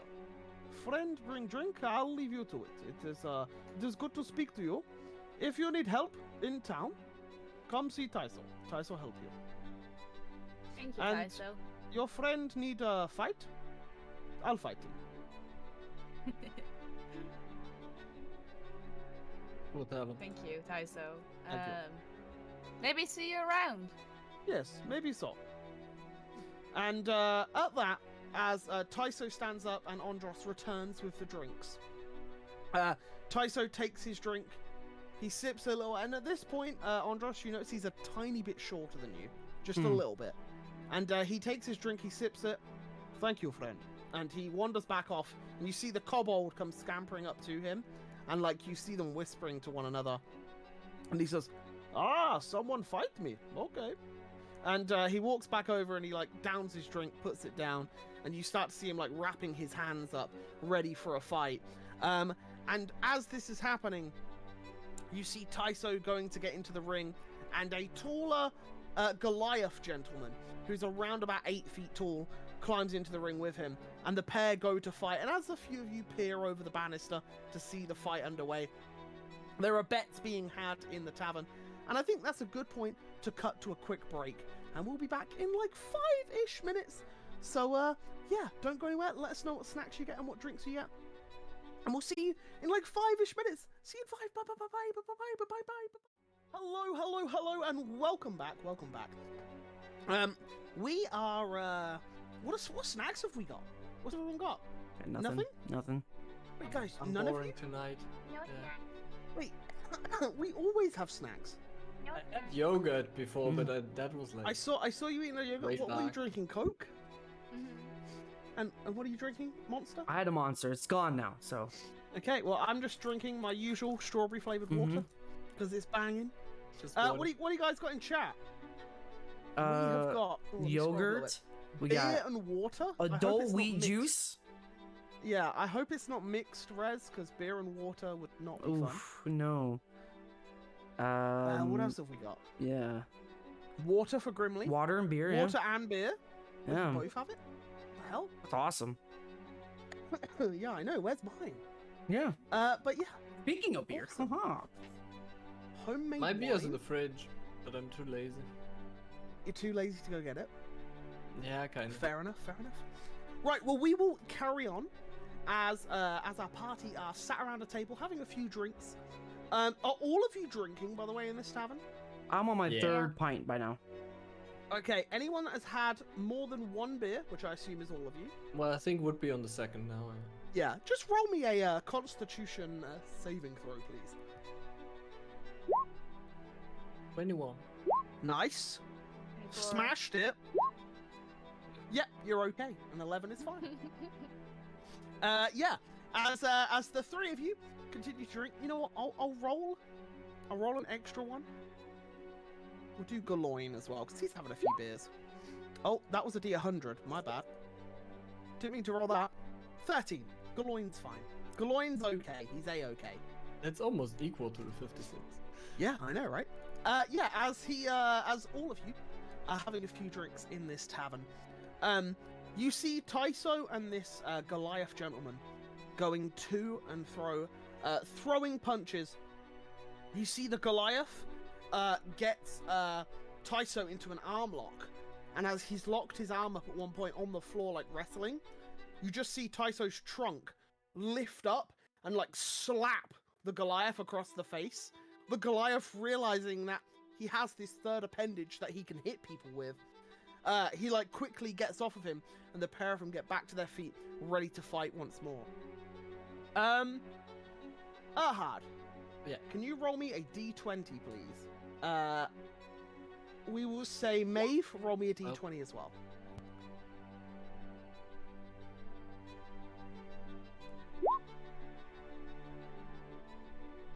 Okay. So as the fight goes on, you see Tyso starts to take advantage of this for a short while. He gets a few grapples in. He's beating against this Goliath. But quickly, the Goliath does manage to slip out.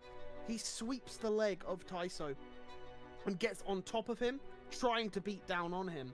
Can I have the final roll from Ondros, please, to see how the Tyso and Goliath fight go? It's a D20.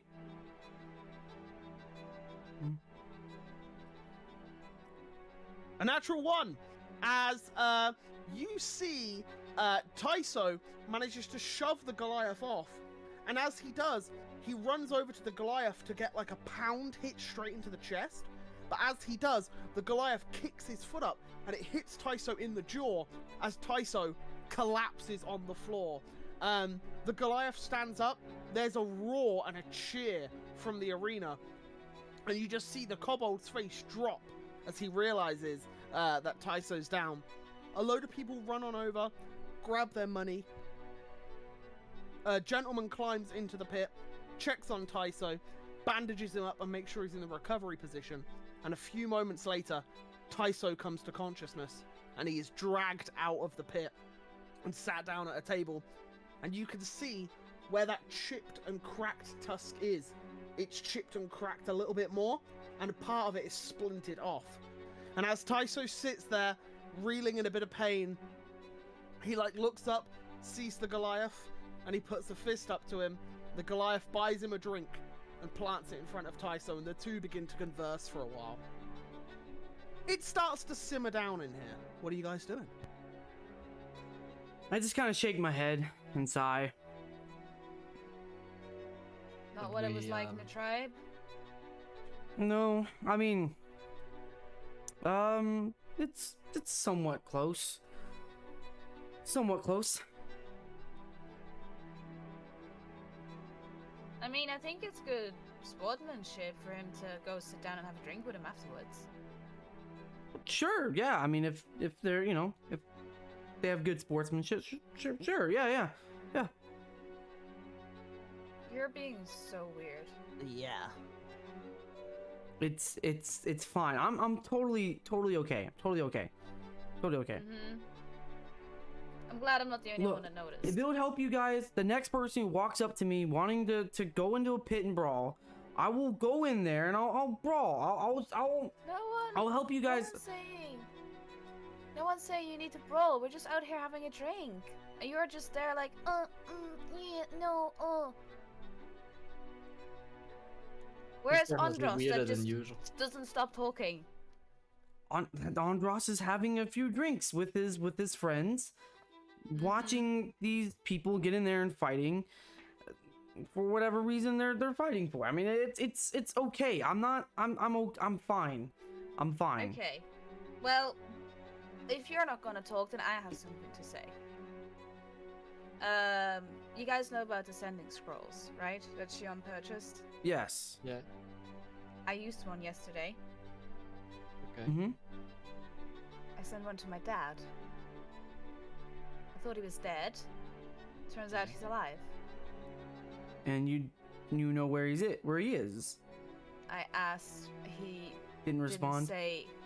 He responded, Right. but the words ran out before I heard where he was at. I Well, was surprised. He's like, how is this possible? Where are you? I miss you. And then it cut out. So Interesting. that's good, right? I oh, mean- and I went to speak to King San Bernardo, and apparently there was a man by the same name as my father that used to work for his father. Interesting. And I think the man, Zeno, that's my father's name, the man he was talking about with the same name, ended up getting into a fight with the chief and ended up killing him, and I think he needed to... there was a whole thing about it. I need to sit down and think about it properly, but I wonder if that could be my dad. You know, the scar on the face and everything. Right. Well, it would be a big coincidence for someone with, I mean- the exact same name. But if it's like a similar scar, I mean, if I don't know, Zeno doesn't sound like a very known common name. So I mean, No. it's I mean, when have you met another Andros around here, right? I mean, I'm sure you would never meet another Loxodon called Andros, right? So I mean, the possibility is, it works in your favor, sure, but if I don't know, I mean, we don't know what your father been up to. I mean, he was working with the Bernardos, right? I mean, Apparently, that doesn't yeah. sound like he was up to anything spectacular. But it is surprising that Kingston knows a lot of information. Well, just generally good at getting information in general, I guess. I wonder if he has people around here. I wouldn't be surprised. I if he wouldn't be did. surprised either. They do have a network of contacts, clearly. They do. Sounds like a good gig. Yeah. Well, anyway, I just wanted to share that information with you guys because Yeah. I thought it was news to share, especially since we're getting to my neck of the woods. Yeah, this is it's very interesting. I mean, Shion mentioned that you tried the sending scroll yesterday, or earlier today. I mean, she seemed quite off. She told me she Yeah. was. I mean, she told me about her sending scrolls. I know she doesn't have the best luck with that whole thing, so. Not all of them worked, no. I think one was dispelled, like a magic barrier, and then one Right. did work. I wonder if I did it, if I could maybe find out where my parents are currently in the moment. Can you do a sending scroll? if I you mean, I'm not don't have magical. Magic? I don't know. That's a spell scroll. In general, it will be harder, I think. The only information I general, have You is should. they're possibly I- in. Oh, I would say, Ahad, you would know, being more of the magical practitioning side and studying spell scrolls to learn, you have to have the ability to be able to cast spells in order to perform a spell scroll. As your spell casting has to come from your innate ability to cast. oh, okay. So, yeah. You have to channel it, okay. Yeah, So exactly. I will not be able to do that.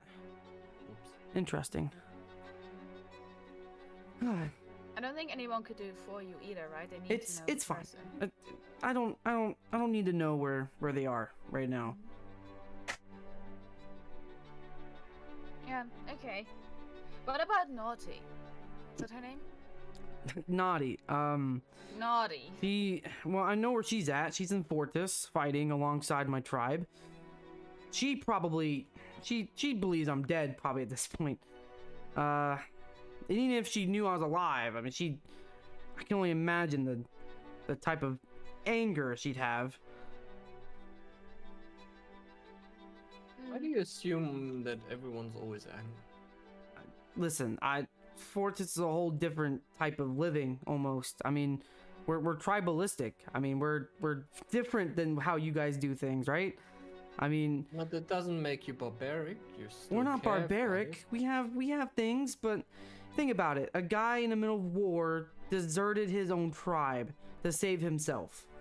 If you heard that, you might think, oh, he's must not really care about the tribe, or must not care about the well-being of the tribe. I mean, I was never a fighter. I never was. I wasn't even meant to do what I was doing.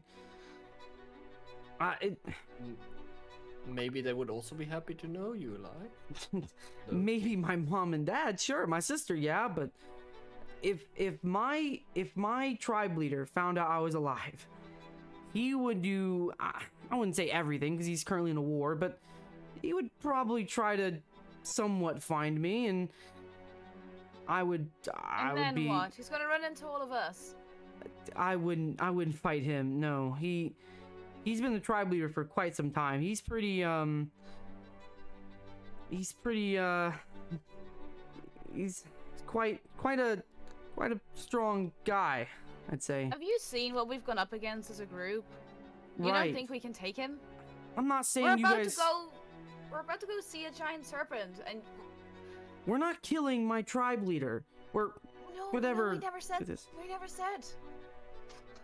It's not always about the dead, you know. What if he appears in your head? That would be the worst thing. He's not dead, at least as far as I know. So Hey, for maybe now, I that's wouldn't. How you maybe. Okay, so we know Brasta is dead. We know your grandma is dead. No one else has showed up in your head yet. Yeah. So you wouldn't. Maybe that's how you know. That's how you find out who's dead. Sure. Yeah. I mean, I don't know. I mean, I know my mom and my sister are alive. I mean, they're not. My sister's more of a politician side of things. She was more so raised to speak. She had a pretty good standing in terms of knowledge and smart stuff of that. So I'm sure she's fine. I mean, I don't think she's probably getting married off to some battle crazy guy, and you know, she's you know, she was like that. I mean, she was really cool. My mom, yeah, she's fine. She's okay. My dad, maybe, but yeah, I don't know. The last time I saw him was right before I ran off. So I don't know. Maybe it's me. I mean, again, it's just necrotic stuff, right? I mean, maybe my own mind is causing my dad not to show up, you know? Imagine if my dad showed up in my head. No, I wouldn't want that at all. I wouldn't want that to be a thing. I don't know. He could tell you what happened. I don't want to know what happened. The last thing I need to know is feel worse about what's happening. Are you scared? Scared of what? Ross, come on. Are you scared to find out? I'm scared to know that I might have been the catalyst of all that's going wrong in my own home, my family, because I decided, instead of even going home to explain what's going on, to bring back the information, I instead only cared about myself and decided to run away like a coward. Did you start the war? What? Did you start the war? No, far from it. So why is it your fault? Because I could have warned them of what was going on. I could have had our tribes move at that point. We could have gotten away from all this, and we wouldn't ever have to have an issue ever to begin with. And instead, I made the conscious decision that I'm a coward and I should be running. And I ran. I ran from everything. And aren't you still doing exactly that?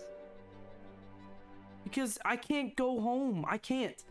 And I wouldn't want to go home at this point. I mean, imagine coming home to your family, them thinking you've been dead for years. I've been gone from my home for what, 6-7 years now? Imagine them living for 6 and 7 years that I am dead. Right? Imagine taking Shion's dad and timing that by, like, I don't know, 3 or 4 on top of that, right? They would, if I came home alive and they just found out, and they'd come to find out that instead of doing my duties to my tribe, doing my whole purpose at that point, and failed everything, and instead got people killed because of my own decisions. I imagine. So you were a coward when you ran away, but what does that make you now, still running away from the answer? Still a fucking coward. That's what it makes me. I'm still a coward, and I have to live with that for the rest of my life. I get that. You and don't that's, have to. You don't have I'm to. gonna have to. I have potentially You have caused... to. But don't you have a choice? Choice of to, what? To change things. You said Change to Taiso. He chose to leave his tribe, but you're choosing to stay away. Because I don't have a choice, Maeve. I don't You have a do. choice. You do. You do. You always have a choice to change something, to do something. If you set out and want to do something about it, I mean, you also have us now. Like, Listen, you guys are great and Always all, change and I something. understand that, but I know what would happen to me if I returned. They take my tusks. I wouldn't have those no more. That'd be like the ultimate thing of like embarrassment. I'd be even thrown away into living in like some almost like prison, like they had it at Sardonis, and I'd live as like the town or the tribe idiot, the tribe wimp. We would but come don't you with think?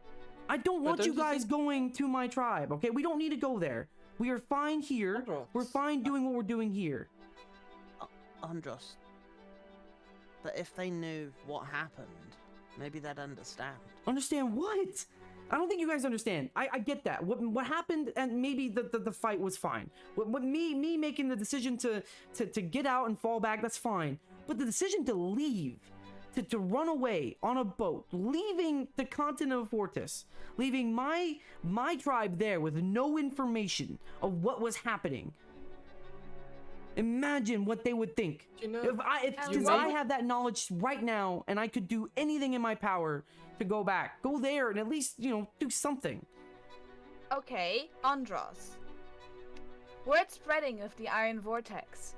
It's only a matter of time till they find out that there is a Loxodon called Andros in the Iron Vortex running around Veritas, In okay? Fortis, maybe they don't have people coming over to Veritas talking to people.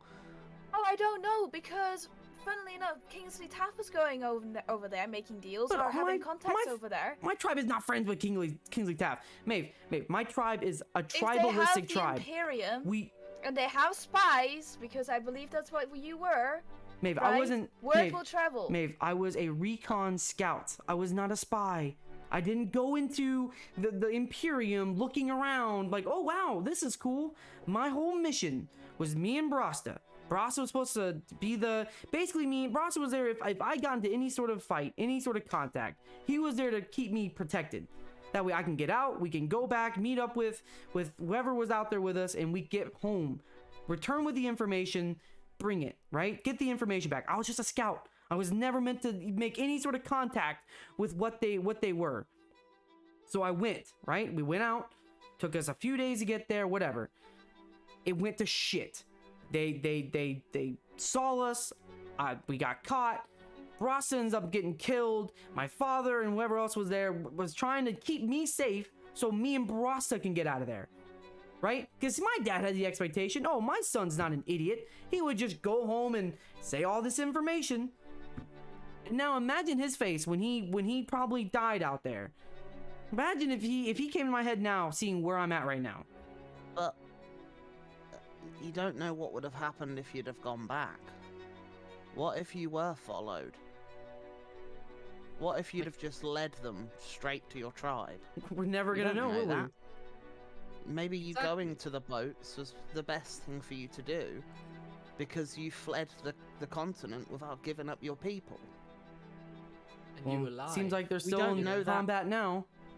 I mean, Yeah, but Naughty we was. don't know that for definite, but we also know that, like you said, you saw your friend with your tribe, which means that some of them, at least, are still alive. Right. That was. a week or two ago. I mean, we You- don't. You said You've been to, gone for years. What does a week matter now? you Yeah, said to Eliash about if, buts, and maybes.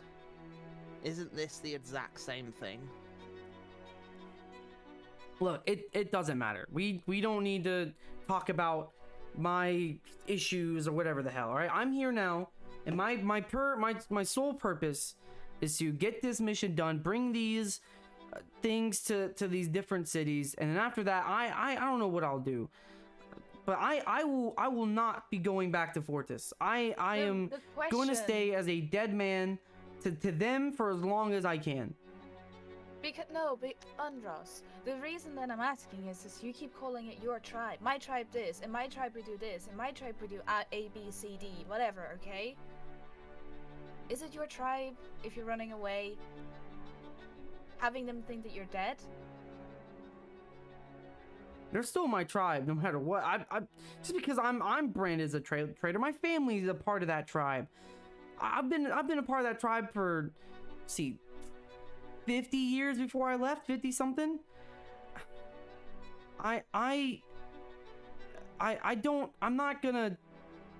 I'm not gonna ever forget that that's where my home is, but I'm not gonna go back and It's okay, but then you are putting yourself on a platter. My tribe, you're telling people about your tribe. They will find out. when they do, I'll be gone. Also, you're helping unite Veritas now, right? Maybe with Henry Weston, you know, being the voice of Arkenvale, he's gonna want to push to help Fortis, right? So you doing this could in turn help your people anyway, and you're not even there. I like to think that all things happen for a reason. If that person hadn't have poisoned that stallion and got it killed while it was on my watch, I would never have been out of a job. I would never have been able to get work from Felix, to meet you, to now travel to the other side of the continent of where I was from. I never believed I'd ever get to visit Craddock, and look at me now. Now I'm riding a griffin over the ocean. You're That's a warden. I'm a warden of Arkenvale. Do you think that would have ever have happened if that person hadn't have decided to use me as the fool guy? I think it's fate, Andros. Well, Clearly- whatever God decided this is the fate, I would rather have, in all fairness, have rather just taken my death valiantly for my tribe there and then, instead of now living like some traitor amongst a You group don't of people believe who that. Andros, there's two things I hear whenever you talk about this. On the one hand, you clearly care about your tribe. Otherwise, you wouldn't refer to it all the time, as Maeve said as well. And also,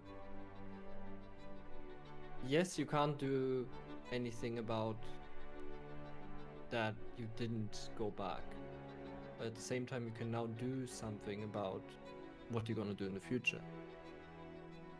And you cared enough to find out whether your friend was still alive, if your tribe was still around. And as you said, you've been gone for years, and if they're still around, a week won't matter really. Like, there is hope that you can go back and fix it. we'll see. Things have changed. We shall You see. have changed. Yeah, I think looking forward is your best approach. You can't change the past. You don't even know if going back would have helped them, but at least you can look to progress and help them in the future. And even if you can't help them specifically, you can help the other tribes. You said yourself there's loads in Fortis, and they're all dealing with the same thing that your tribe is. The past can hurt, but you can either choose to run from it or learn from it.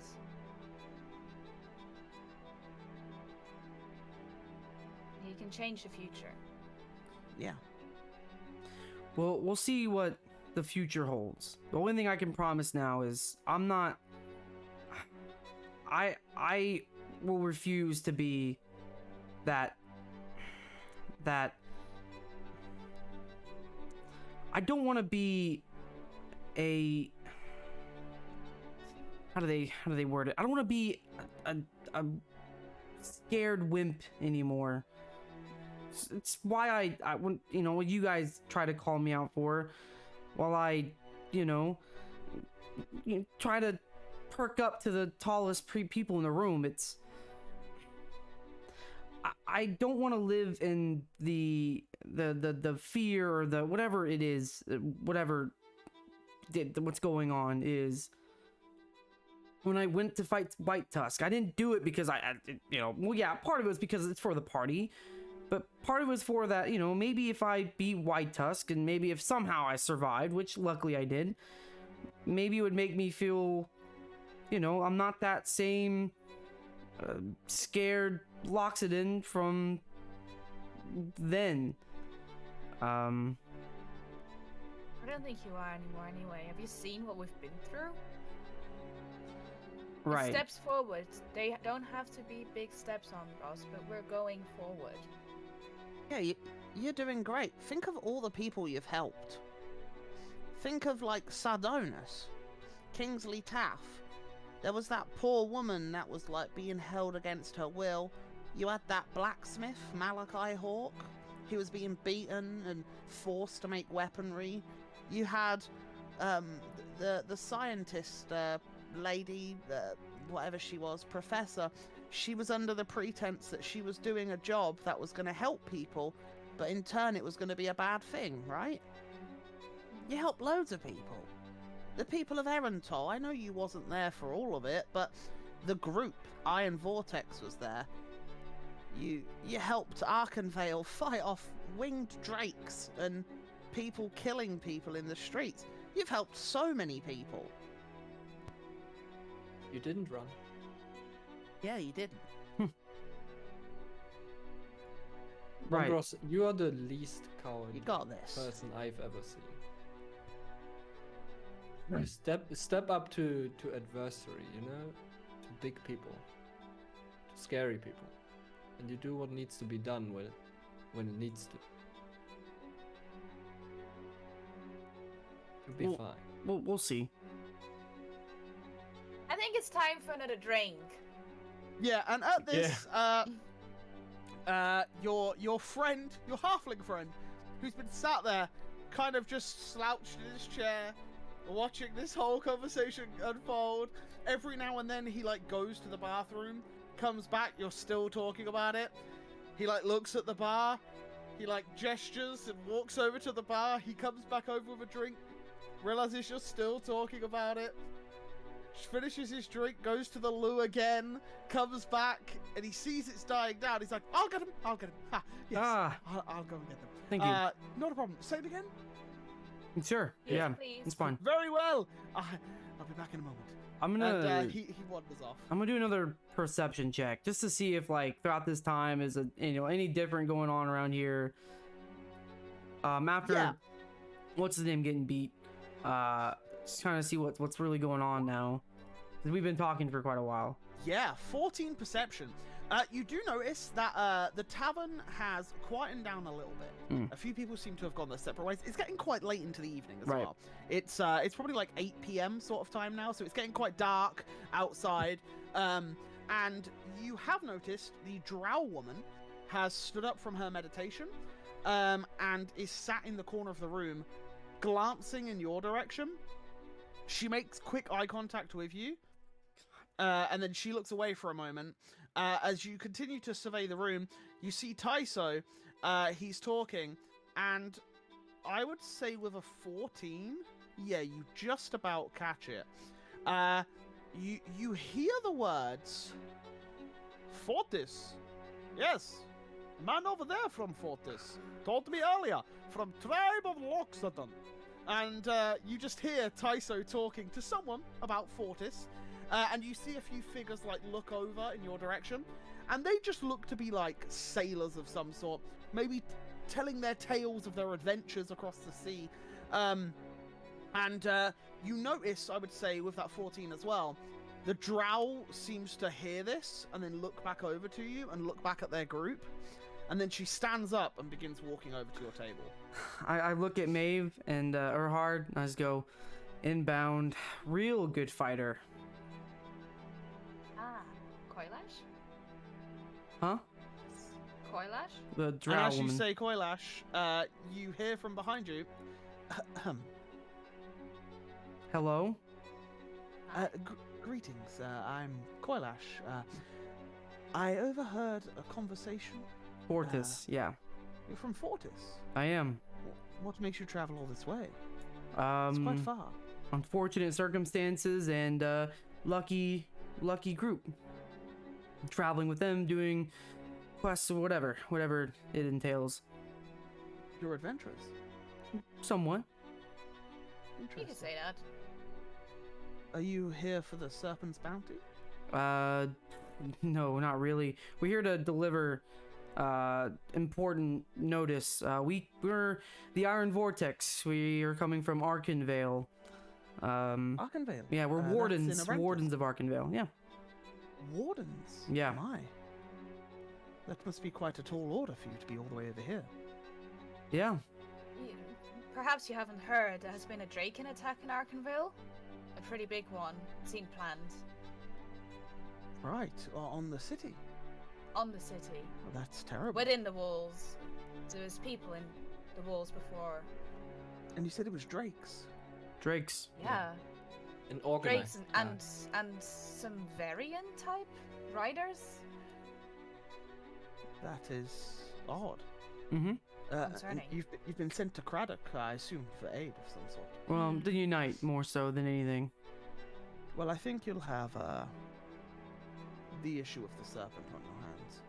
Great. Currently, the Council of Craddock and King Julius Appleton himself has put a bounty on the head of the Serpent. He is trying to round up as many people as he can and paying quite a handsome sum of coin in return for proof of its death. I Quite guess. a few ships have already gone out. I've been asked multiple times myself to do it. Hmm.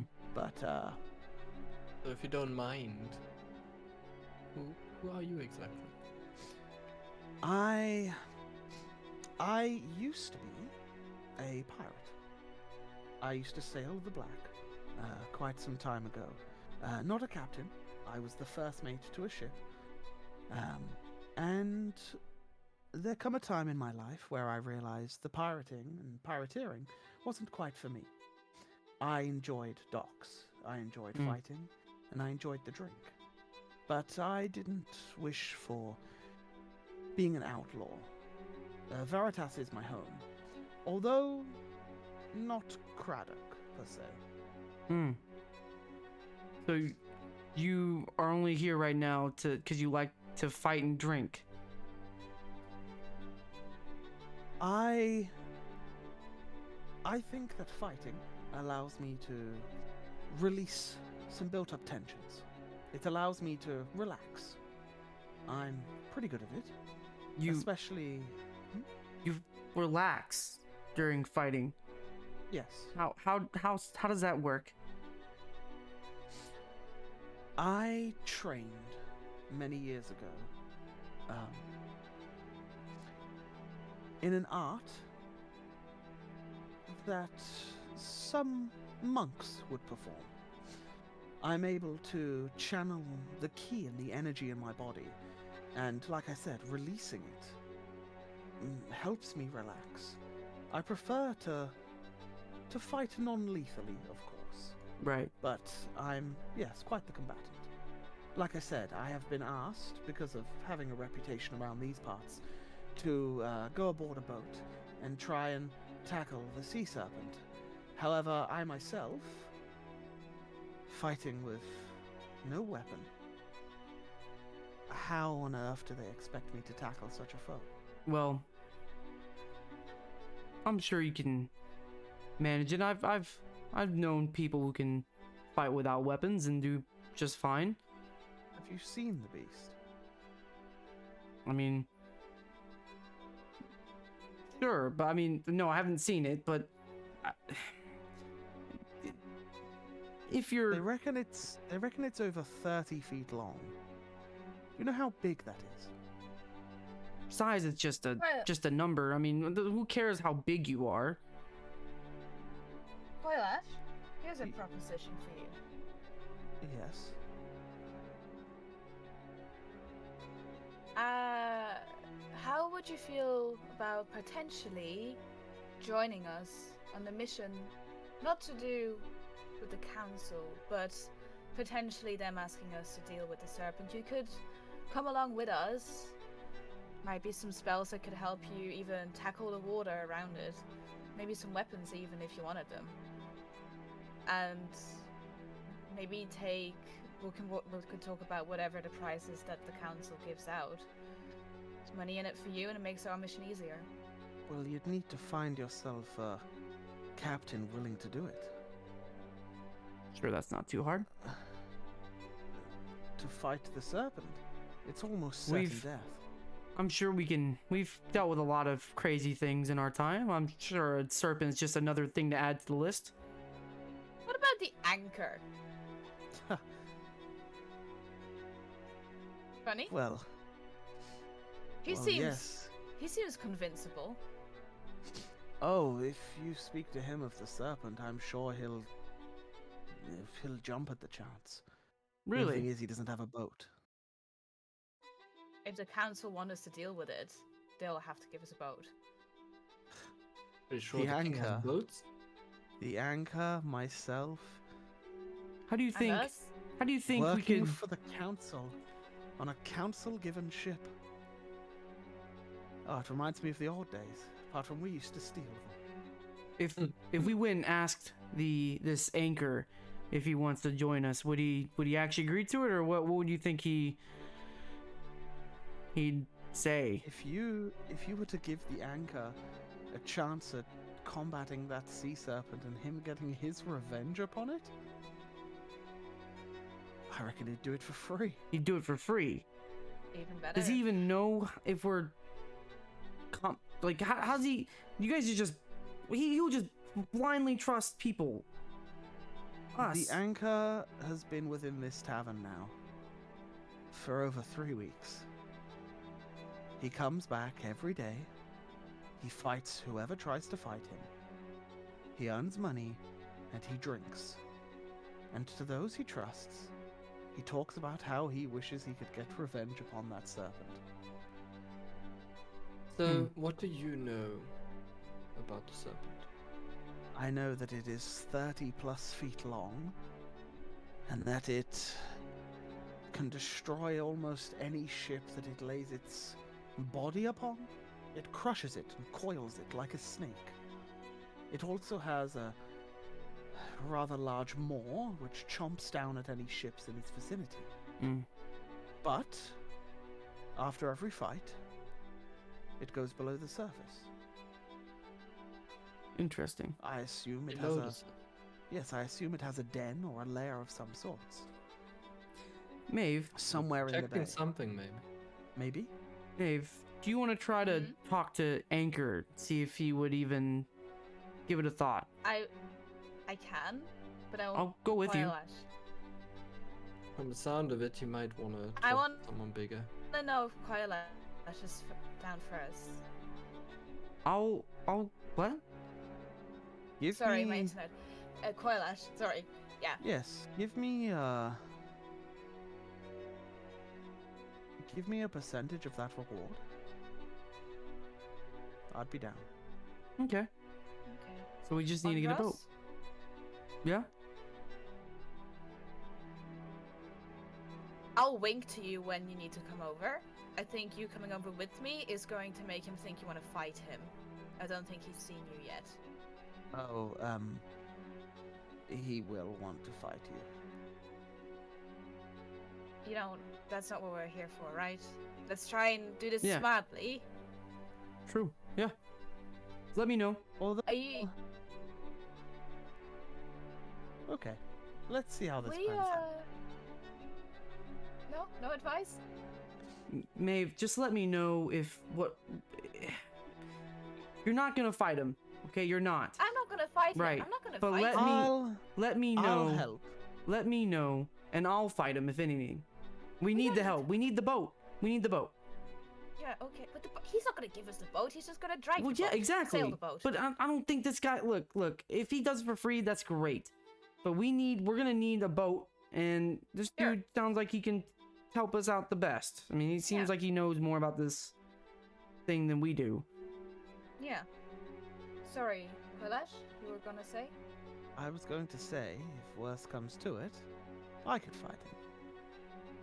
Oh, this is great. Mm. Okay.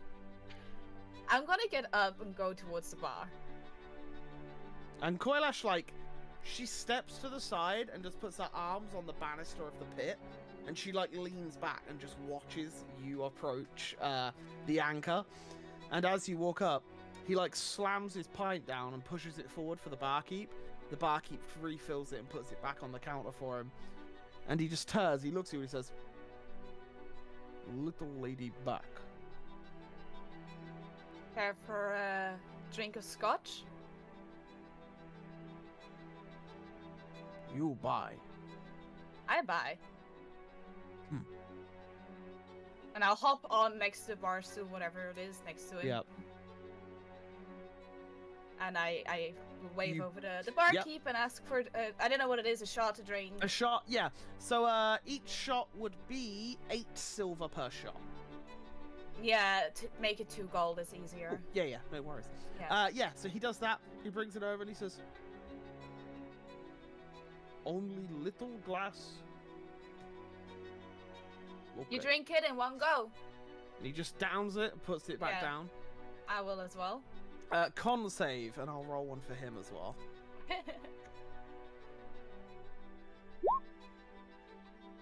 7. Yeah, okay. You take the shot, and like your eyes go wide, and you feel like the burn at the back of your throat, and you're like, "Oh, that was a little stronger than like I'm used to or that I've drank before." Mm. And you take a second, and then you just see the anchor looks down at you and he goes, "Ha! You not take well, I'm practicing. tiny." Tiny, you big man, me tiny. So, you know, it's practice. Why you speak silly? I don't speak city. What are you talking about? Better. Yeah. I hear that you like to fight. I'm not Yes. interested. But, You too little anyway. yeah, it wouldn't be fun, right? Yes. Too easy. Hmm. Anyway. How would you feel about getting a second chance at getting back at the serpent? Serpent second chance, I kill. Yeah? Yes. How would you feel about sailing a boat out with a group of people to take care of it? You get You need a boat. We're on a mission. Tomorrow morning we fly out to Ulthador. Yes, big shiny capital. Yes. Yes. We're trying to do some business there, but I think we're going to have to deal with the serpent too. We need a captain, and you seem like the guy. Be captain, yes. Yes. You're the best captain out there. You're the title holder. Of course we Yes, need you. you're correct. Best captain. Yeah. You get boat here. Captain, me. Yeah. Would you like to come with us?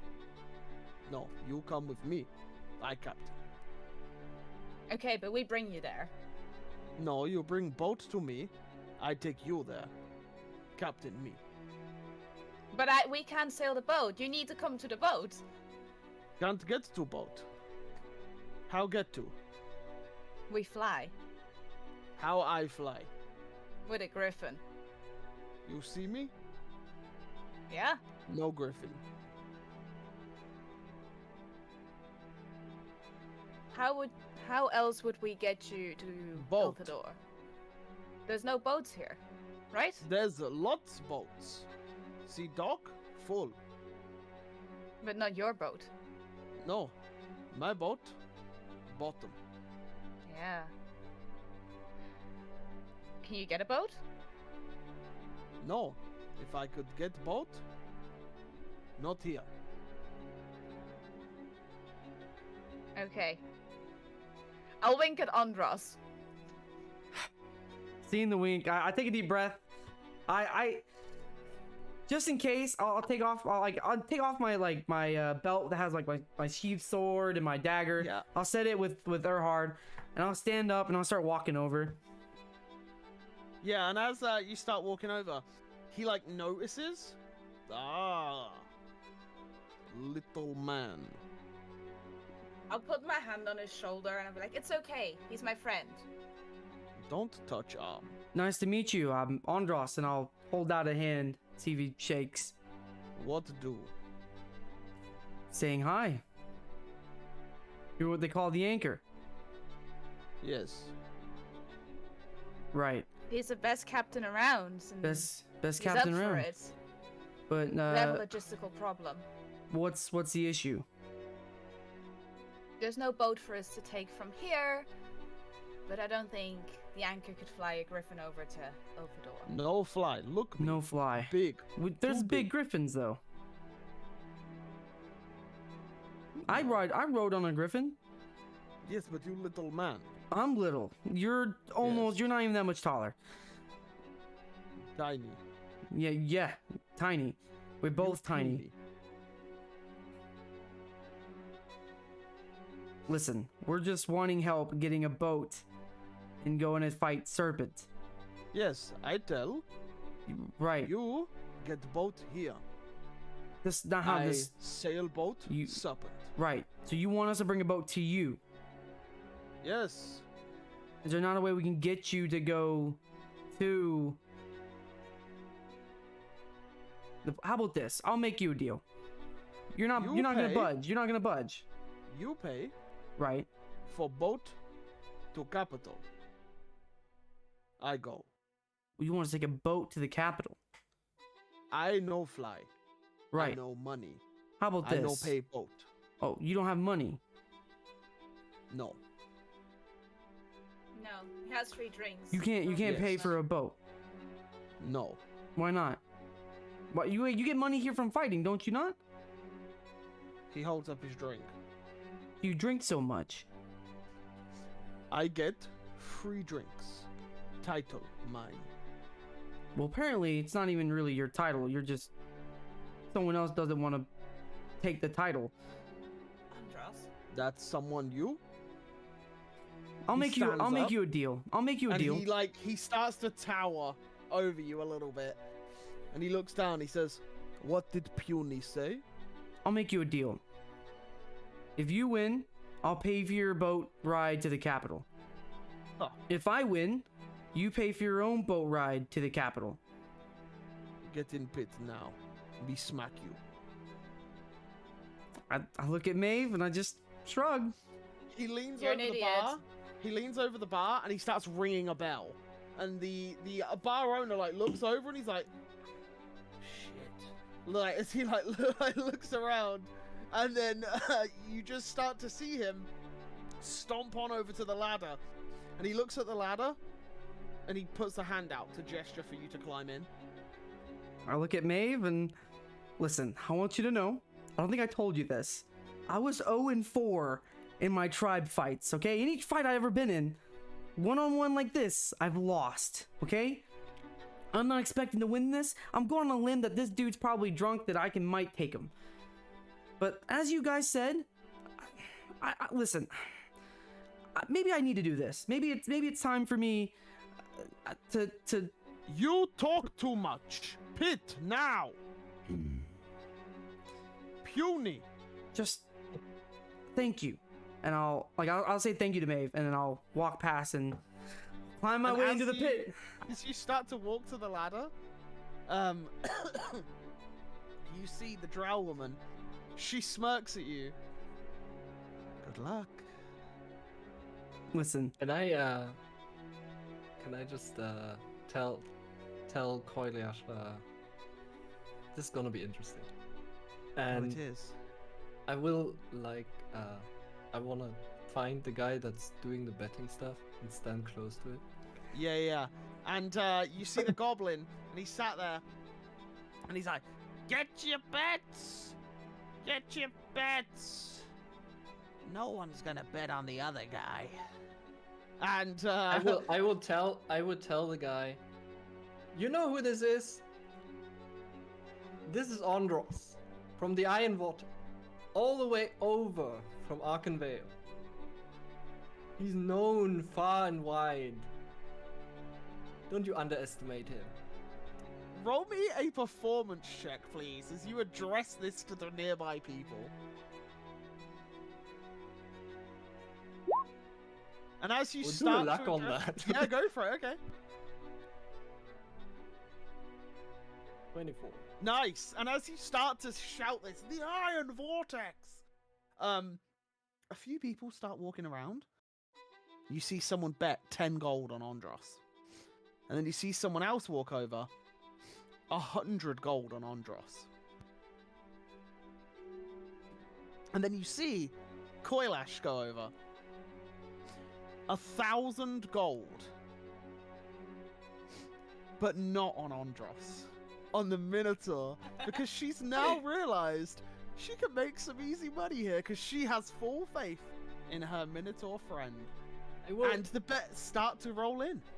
I would like to keep a very close eye on the betting. Yep. Like, I Are don't you know, some wanting to insight bet? or whatever? Not yet. Okay. It does seem to be in the Anchor's favor currently. Pretty heavily as well.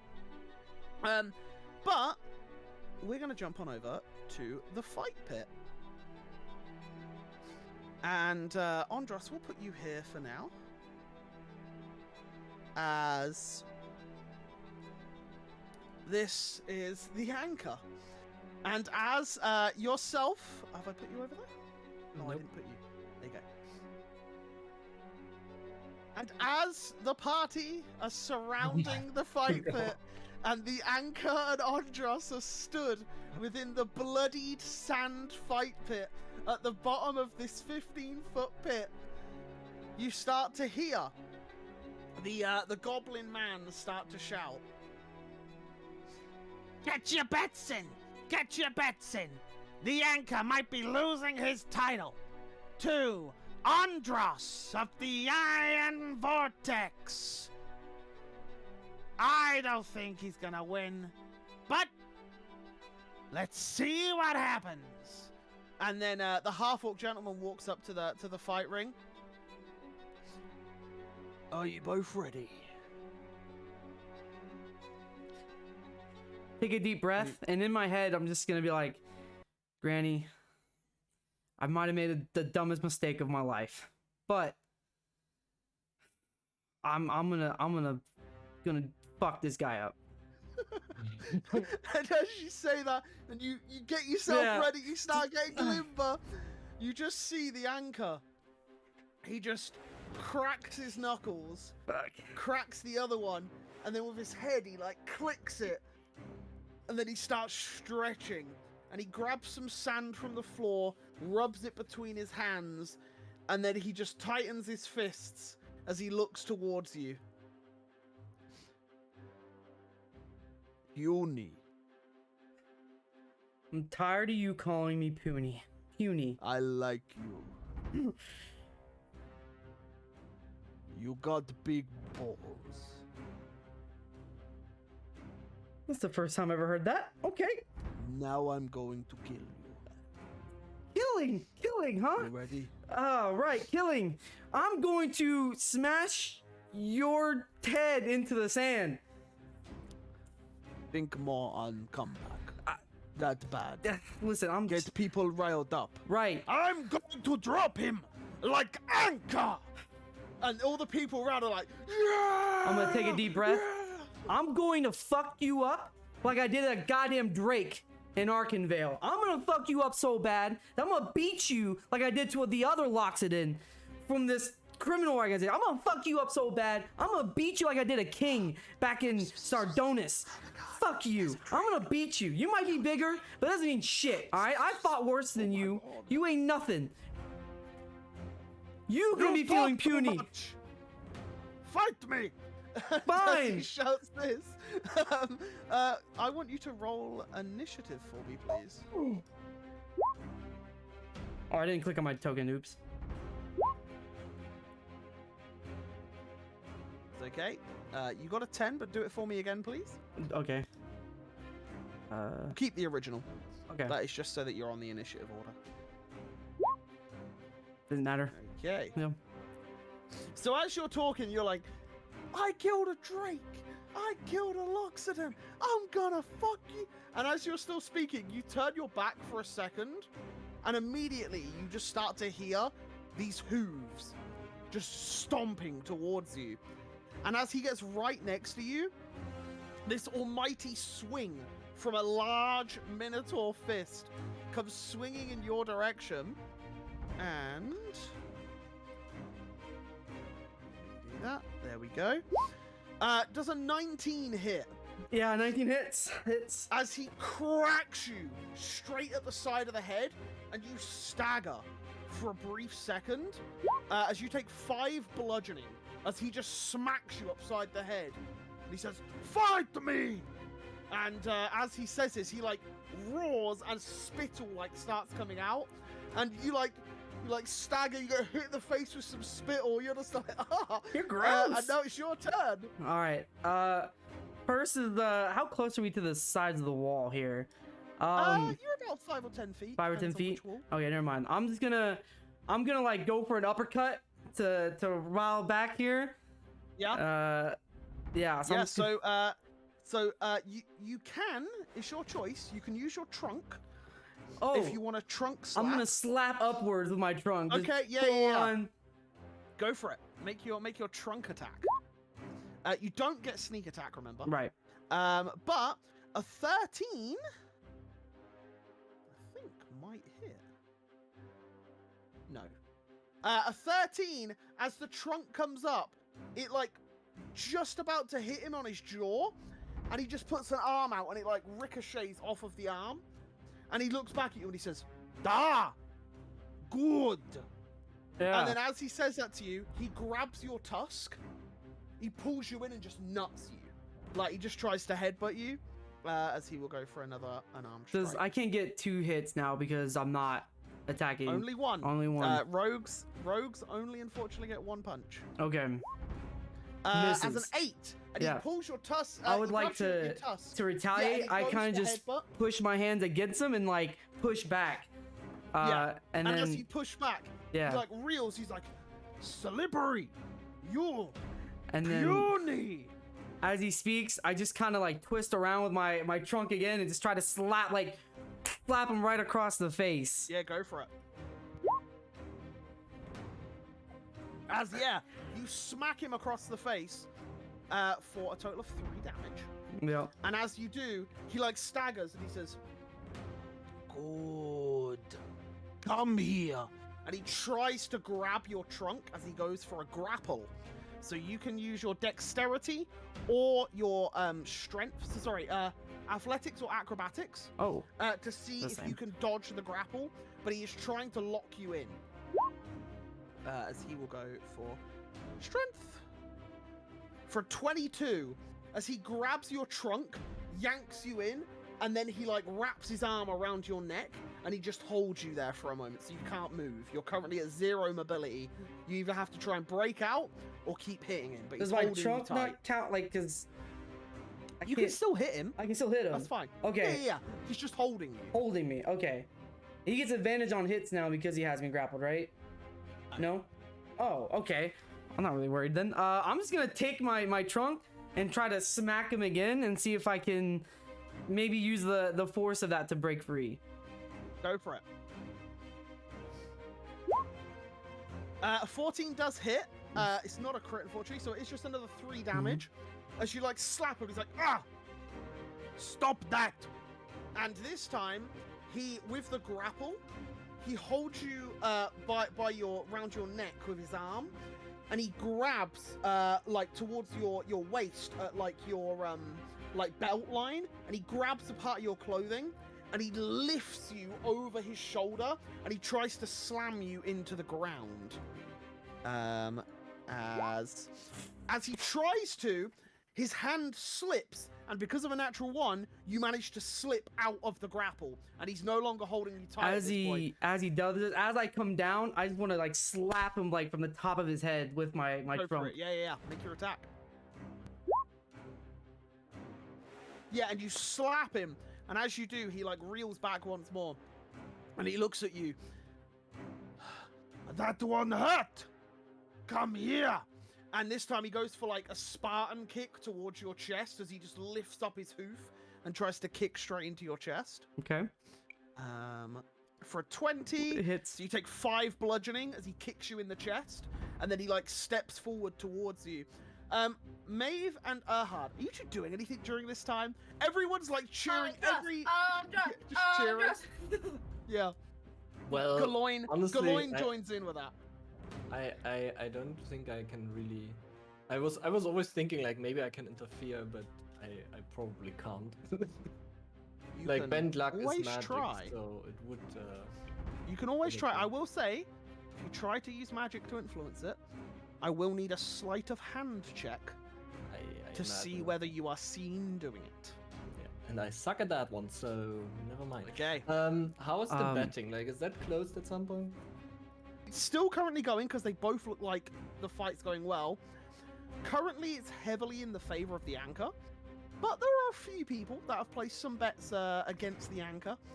It looks like there's around about 2,000 gold on the side of the anchor, and there's about 320 gold on the side of Andros. Does it look like I've heard him any? Like, does he look like he's, you know, taking a bit of a hit? Like, does it look like I've actually done a dent here, or is he still like looking pretty He looks healthy? like he looks raring to go. Okay, am me and him time, like on equal strength looking right now, or do I look a little more beaten up than he does at this point? He looks like he does this for a living. You look like you haven't done this for a little while. Right. You're probably getting a little bit more out of breath than he is. Yeah. Quicker than he seems to be having some sort of stamina for this sort of fight. In my head, I'm just like, listen, I'm talking. I'm trying to speak to the old lady in my head, Decatha. Listen, hey, if you have some secret something here, and you might, you know, give me a little bit of a hit boost here to hit him a little harder, I'd really appreciate it. As I'm gonna go for another slap across his face with my my trunk. On the next big hit, I'm just gonna put 500 gold on the Let's go. Another 3 damage. Let's On go. Andros? on both Yeah. side. Yes.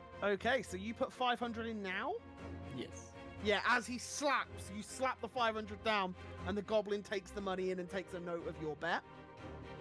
Please do make a note of that as well, because I'll probably forget unless I watch the VOD. But yeah. You slap him, like, and it hits him, and he reels back again. You slippery, puny, little Loxodon. And he tries to grab your chest and just smash you straight in the face with a fist. As he will attack once more for a 23. As you take another 5 as he just punches you square in the face. Yep. And as you reel back a little bit, what are you going back with? The same thing, the trunk again. I'm gonna try to this time I'm gonna try to like I'm just gonna do like a slash through instead of a like up and down to try to mix up a little bit, try to trick him out. Go for it. That hits for another 3. And as he takes that one, he says, you anger me. And you see him start to get really angry. And this time, he just starts to wildly thrash his arms about as he uses a reckless attack, meaning he gains advantage, but you will also gain advantage on the next turn. So he's giving himself the edge, but he also gives you an edge as well. So he gets a nat 20. So you would take a total of 6 damage from a nat 20, because it's +1. Yeah, that's, I don't know why it's a 0. But yeah, it's +1, so it's 6 damage total. And now it's your turn. You have advantage. I'm gonna do the same thing. I'm gonna take my trunk and try to slap him again.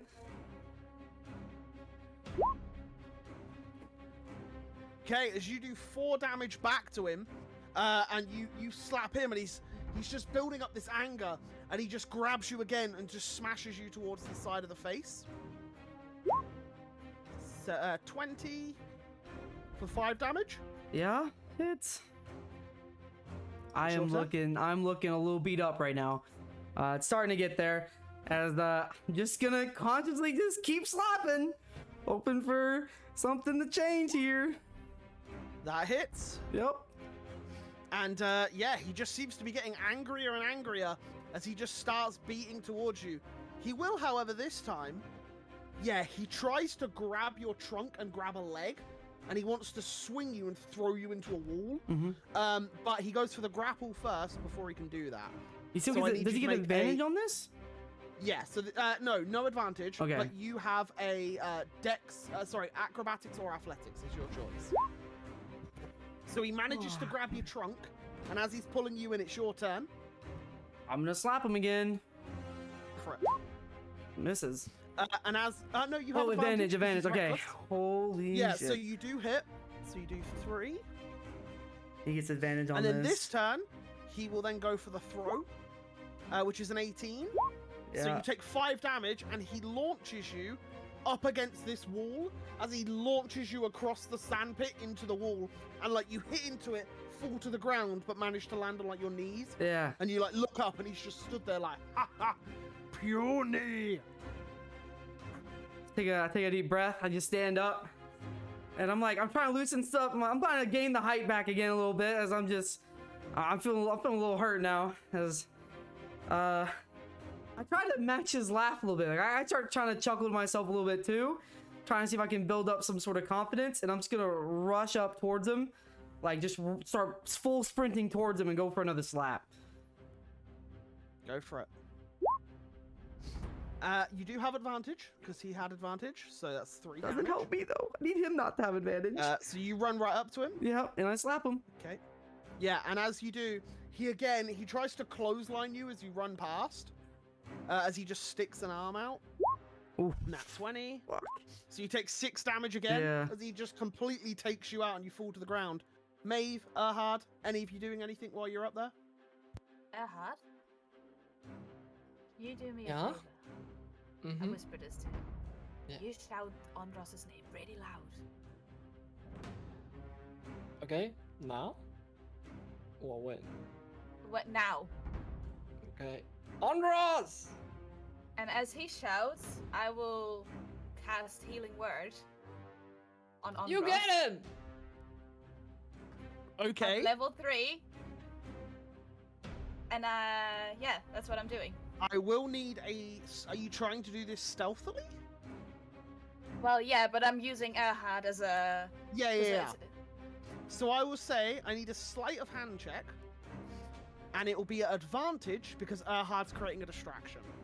I'll Uh-huh. say that's what I'll give you. As you try to. So a 14. Okay, let me roll because only 2 individuals will actually be paying attention to what's going on.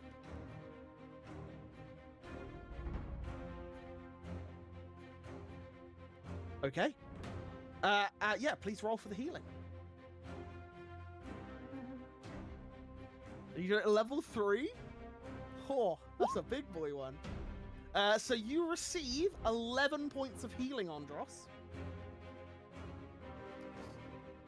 As you start to like pant heavily and your breathing starts to increase. And then you feel this soothing energy flow through you. And you look up and you catch eyes with Maeve, who has like ducked down from the crowd, and you can see her cast the magic through the barrier towards you. But you're looking over the shoulder of the anchor at the minute, so he can't see it. Okay. And you manage to get your energy back, and yeah, you look up towards him, and it's your turn. I smirk. I give him a smirk. And I'm just gonna say loudly as I come up, and I'm gonna uppercut with my trunk, As I Go just for it. kind of scream out that I'm far from done yet. That's what I'm gonna say to him. Nice. Ooh, you got As he a does double that- nat 20. That's As he dope. does That should be that- like an extra bonus. That should be bonus on bonus. You know As he what? does, Anya, Sorry. as he does that, I will just also like through my with the distraction that we just did as well. Like, you've taken better guys than this. Go get him, and I put another 300 in, and Oh, you put another make sure 300 in? everyone hears that. Okay, not a problem. I have also just realized. My HP's not going down. Uh,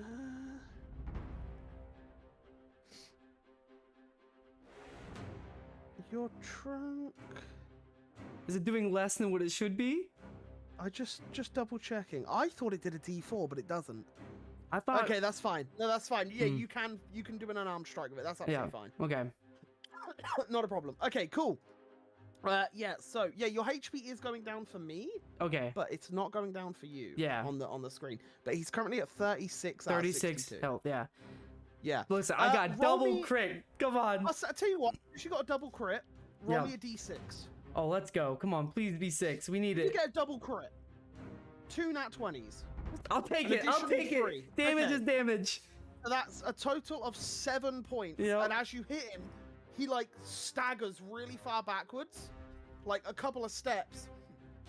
And you see his eyes roll for a second. And he looks back at you and he pants. Puny does good. I ain't done yet, boy. We got more to go. Yes, now you die. And he just runs at you and he just kicks you straight in the chest. Again, trying to knock you over. An 18. Yeah, it So hits. you take 5 points of damage as he boots you in the chest. You stagger backwards and it's your turn. I'll just go for another slap. Just right across the face. Go for it. And as you go for that slap, it unfortunately misses. And he's like, ha ha! Thought you said not done yet. You look like you're ready for bed. And he smacks you again as he just shouts, night night! As he hits you for 5 hit points. Fuck. Yeah. You're up. I'll just If anyone else wants to do anything, raise a hand or notify me if you want to do something. just gonna slap again. Gonna go for another slap. See what happens again. Yeah, go for it. As you swing around, and yeah, you slap into him. And you can see Oh. he starts to pant a little heavier. He looks like he's struggling. He looks like he's struggling. You... Not bad. Yeah. Trixie, still puny. Not bad. Just see me in real combat.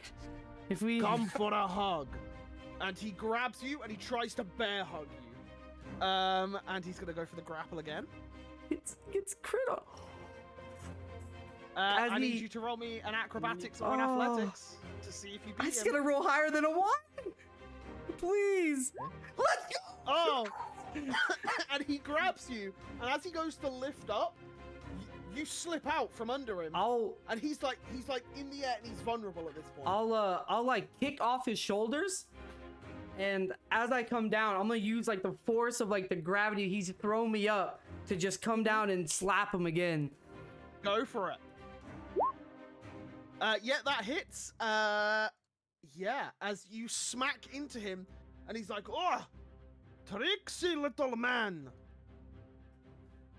Puny still, and he just comes in and he smacks you, but he misses. No! And as he whiffs over your head. What do you do? I'm gonna duck, and I'm gonna come back up again and uppercut him again with Go my for it. trunk slap. Let's go! That hits. We're in overdrive right Ah. now. How can I not hit him? So small, so slippery.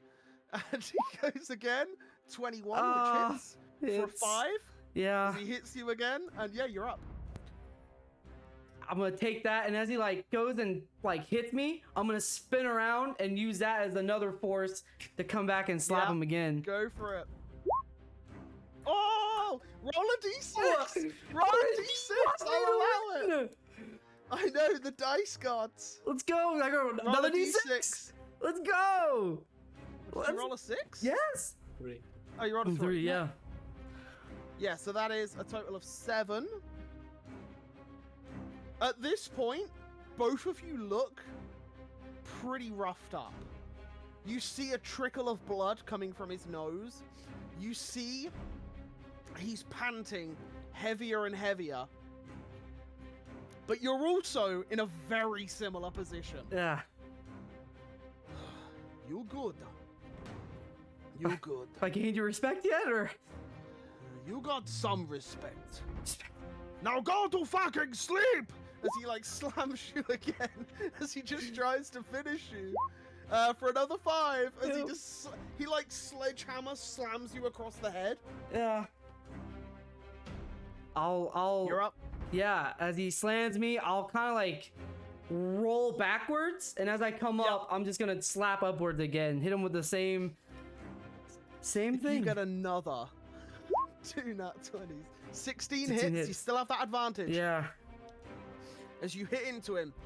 Ah! He like goes for a grapple, but this time he like grabs you by the throat, and he looks like he's trying to lift you up and slam you back into the ground. So he's gonna go for a grapple again, and you need to go for an athletics or acrobatics, please. Please, RNG, come on. As he's trying to grab you by the throat. And he lifts you into the air. It is still your turn, so you've got a turn to do something. I'm gonna slap him again. Go for it. Let's go. That hits. Of 3. And then he slams you down into the ground, or tries to, for a 22, Yeah, which it hits. definitely hits. For 5 more damage, Yep. as he slams you into the dust. And all this dust starts to rise, and for a second, you can't see anything. Sand has risen. Andros, you're up. Yeah. You technically have disadvantage, But you it's also have advantage, so it's a flat roll for you. okay. I'm just You gonna. can't really. You can just make out his shape, but you can't really see him. I'm going to, like, roll towards him and then just slap Yep. up again. Go for it. And as you do, you slap, but you don't hit him. You hit nothing. And he wildly swings in your direction, which is a flat roll, which is a nat 1. And as he does, he tumbles over and falls down onto the sand. And now he's looking around. Because he got a nat 1, I will say your next attack will be at advantage. I will, because I jumped, like, as I rolled, I, like, kind of lifted, like, jumped Yeah. up a little bit. I'm just gonna slam downwards towards Go the for it. ground. So I heard him fall. So everyone stood around the outside. Yeah. You see the sand mist rise for a second, and then you just see Andros leap out from atop the sand, and then slam back down into it. And as he does, another sand plume comes up, and yeah, that hits. For 3 damage. And the sand starts to dissipate at this time, but before it does, he has one more flat roll attack, which does hit, as he sweeps your leg, kicking you from underneath as you fall to the ground. But now the sand goes, and everyone can see the fight once more, as the pair of you are on the ground, trying to get back to their feet. And you can see both sides are looking real wobbly. Just a few more hits, and either one could fall. I'm gonna go for another I'll- slap. Just slapping. Go for it. I'll whisper to Erhard. I need to do this again.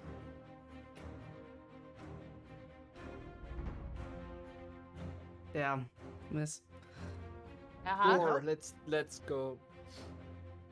So Just biz. everyone, this is where it starts. This is where he's gonna hit hard. He's gonna get it. Just you watch. And I put in another 500.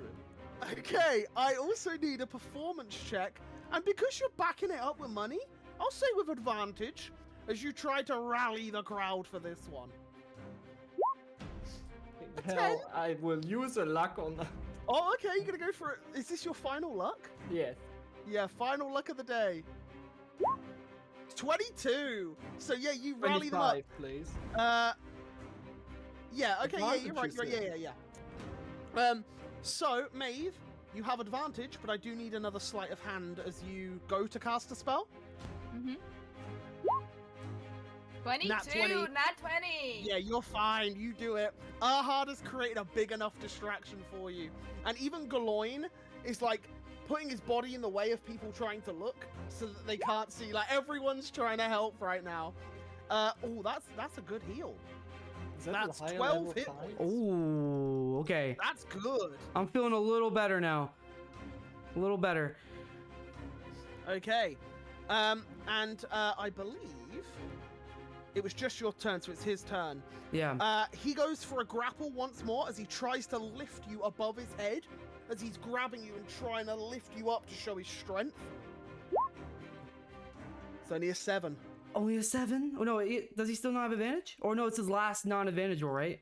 No, you don't get advantage On the for ground. reckless. Yeah, from Oh. this. He doesn't get advantage. He's only on the attack. Still higher! Luckily, it is technically still higher because the nat will. Hey, come on! It's a 9. I get a plus 8!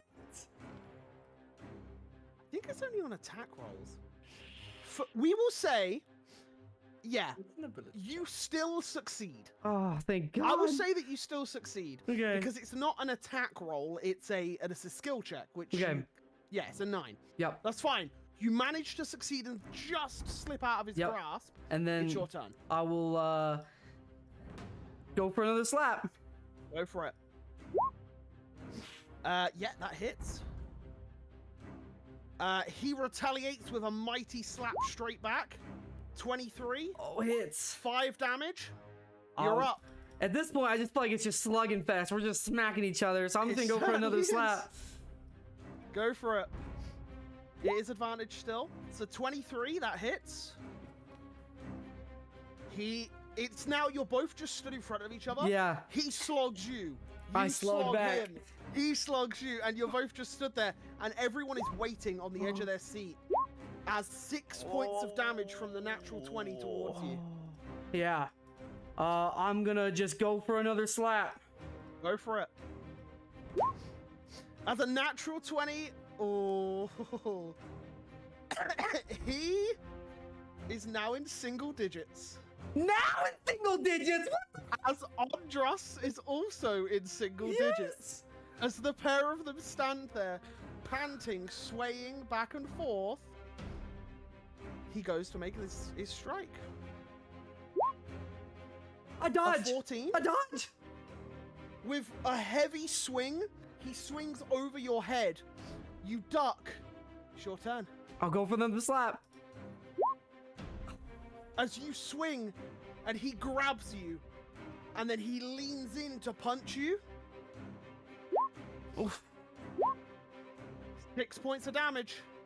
I am looking like I'm like almost dizzying out. Like As I he am barely smacks in you it. square in the face. In my and mind. you stagger back. In my mind, I'm like, Katha, please. Katha, please. I'm almost there. Come on. It's a little bit more, and I'm just gonna go for another slap. Go for it. As you slap him, and he still stands, swaying back and forth. Any last minute things anyone wants to try? I will. Oh god. I'm so gonna regret this. Okay. I will. I hope that this is gonna like count or whatever, but my thought here is I will activate my Tides of Chaos for sleight of hand. Right? Okay. And I will cast haste on Andros. Oh, okay. Does that work? Or that like? What I does will that do? say, you're a wild magic sorcerer. Yeah. This could go horribly. Oh no! But if you want to do it, so you use Tides of Chaos to give Mhm. yourself advantage on sleight of hand. Is that correct? Mm-hmm. Can I have the sleight of hand roll, please? Oh no! 14. Okay. I'm gonna make a secret roll. Mm-hmm.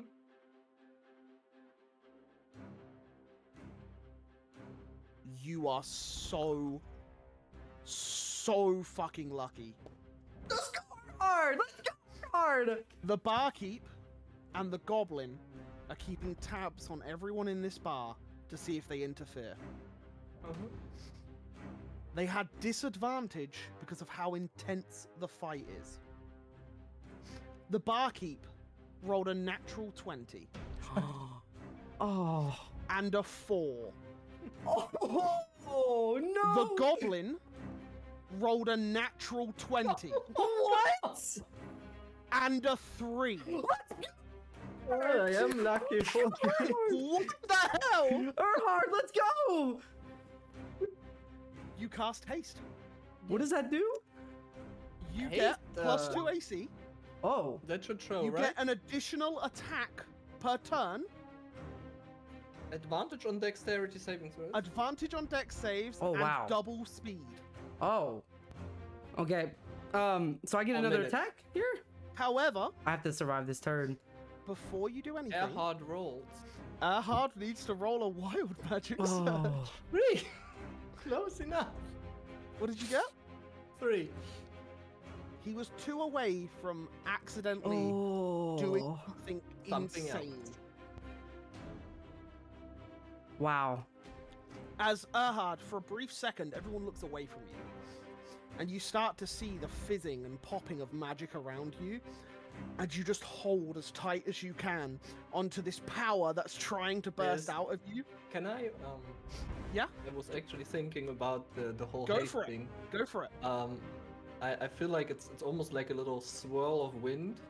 Like Yeah. not like a whirlwind, but more Yeah. like it's almost like as if like I don't know, like little gusts Gusts of of wind air? that go Yeah, yeah, yeah. around his body as if he's like surging to a degree. Yeah, and it starts to go, and at one point your hat nearly falls off from the gust, and you hold on, and you manage to take control of this magic, and you cast haste, so you do have 1 additional attack. I'll have to go for it. Let's go. You hit, Okay. and he staggers onto one knee. And he starts to sway. And just as he does, he reaches out with a fist towards you. You gotta hope this misses. It is with advantage still. Oh, if I have a 19. What? +2. And as he swings, this unnatural wealth of speed, you see it in slow motion before you as this magic allows you to manipulate this fight. And kind of like the Flash, you see this fist coming towards you and you just sidestep the fist. It's like that scene What do from you do? Spider-Man How do- 1 where like How Peter do you finish him? as he like goes through, I just kind of like whip it around like under his arm and just Yep. slap him as going under it. And as you go for the slap, you lift the trunk up high and you smack down towards him as he falls unconscious. As he had exactly 3 hit points in the final round. And at this, Andros, the blood rushes to your head immediately. You stagger and you fall as if to fall face first at the end of the fight. But you fall to your knees and stop yourself as you just look up to the ceiling and there is an eruption of sound. The patrons are cheering, chanting, screaming, Andros, Andros, Andros. And as they all begin to cheer and chant, you sway back and forth and collapse into the sand. And yeah, that is the Hey. end of initiative. Taking a deep breath. And I just kind of like think to myself like, how the fuck? How the fuck? Like my mind's just like, how? There's no fucking way. It's like my first, like this is my first fight. This is my first one fight I've ever won. I was like, holy shit.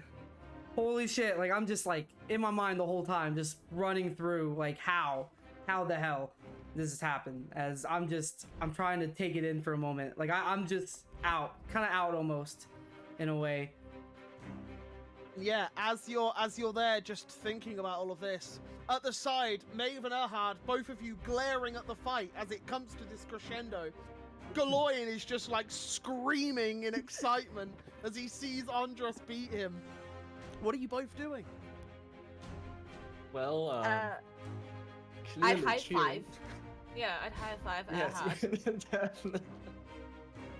But then I'd also realize that we still need to talk to the anchor. So I look at, is there like a referee or something?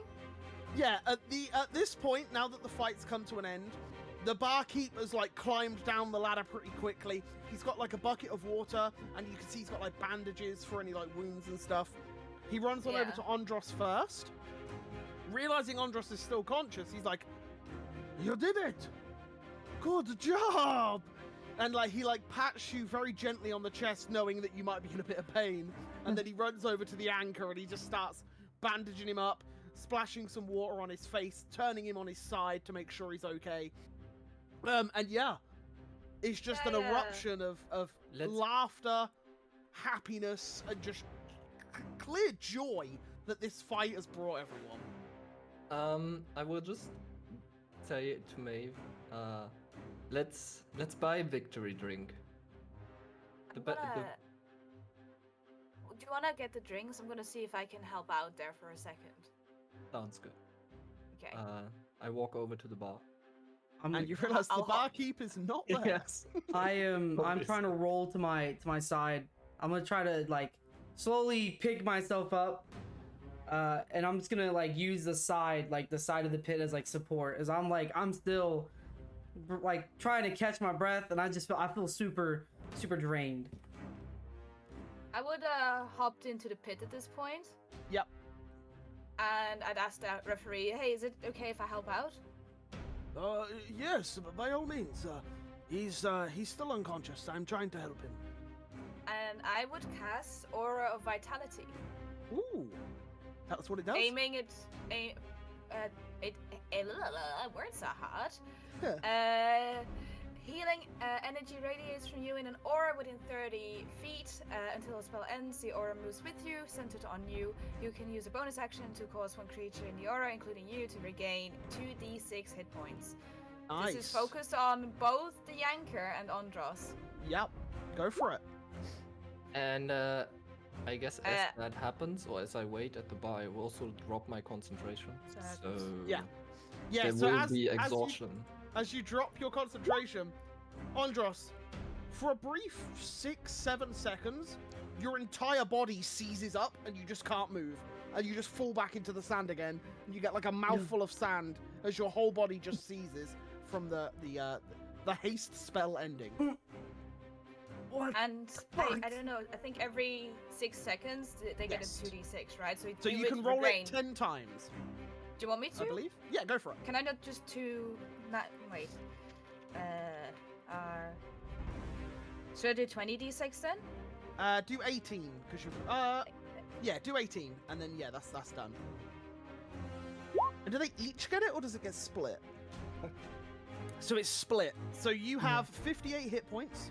Do you want to do... Divided by 2. Just Yeah. divided by 2. Yeah, that's fine. Okay, Sure, so not a I had problem. 1. I was on 1 HP, by the way. So I get 20. No, I get 29. 29. Oh, okay. I'm at 30. That's why I threw all those eggs in there. Yeah. By the way, yeah. I still need to roll d6 for my the counter for when the Tides of Chaos comes back and the Yes. free surge comes. Yeah, go for it. 4. So 4 spells. That Yeah, is. not a problem. And yeah, at this, you just see the Minotaur cough up a load of blood onto the floor, and a tooth falls out. And as he like looks down, he's like, "You did it! Puny beat me. That was fun, no?" I wouldn't say that was fun, but it was quite a. Good fun. We do it again sometime. No. Not for a while, big guy. Oh, my muscles. Yeah. They ache all over. Little lady. Thank you. Yes? No, you're very welcome. Oh, I be captain now. Yes. And you'll pay When for your you way need to the me. capital. That was the deal. Yes. I'll go. I'll go. When you need me. Tomorrow morning? You start heading there. Oh, after a fight like that, How I about normally need at least not- 2 days. not tomorrow, but the next day? Can you get on a boat by then? And head down? Oh, Sure. Great. That gives us time Yes. to actually meet with the council, take the mission to, if we have to deal The with council serpent. isn't here, Andros. The I know. council is in the capital. Yes. That gives us time to get there and actually, because he's gonna remember it's gonna take us a bit to talk to the council, get their blessing on us actually going out there to deal with the serpent. So he'll at least have like a day or two to get there. look. You talk so much. Let me rest, okay? Yes. Yeah. Please. We both deserve that. We're Oh, my staying. head is ringing. We're staying in the Silent Toad. Yes. Let's meet there, not tomorrow, but the morning after. In the morning. In 2 days, But- in the morning. But you fly. Yeah, no? Maeve, he's taking a boat there. He's gonna take a boat to Oh, meet he's us. taking- Yes. oh, on his own. We're Boat. flying still. He's gonna take the boat there. Oh. Yeah, that's what I'm saying. That's I why I'm missed saying he that. has time. We can get there before And this is him. why I was confused. Yes, I got you. Okay. Androsson okay. is like weak in mind. Is Listen, like listen to big man. This normally doesn't happen. Anchor will come. yes. Leave message with shipwrights. Mm. They tell Anchor where you stay in capital. Anchor come meet you. Thank you. Okay. Anchor drink with you. Yes. Yes, I'll Yes. pay for our drinks. I'll Yes. pay for our drinks. Okay. And I'll climb up, and as I climb up, I'm just gonna look to the drow lady or the drow lady and just kind of give her a nod because she, I sense that That she was- didn't believe that Yeah. I would. As you start walking past, she just like very gently claps. That was good. Appreciate Now, it. if I was in there, you would have lost. And she smirks as you walk past. Yep. Great. I'll just You walk did to our well. seats and I'll just take a big swig of whatever Yeah. was left of my third pint, and I'm just And sitting back. What we will do, if it's okay with you guys, is we will say that after a few more drinks here and a few people coming over congratulating you and speaking to you, you guys eventually retire for the evening.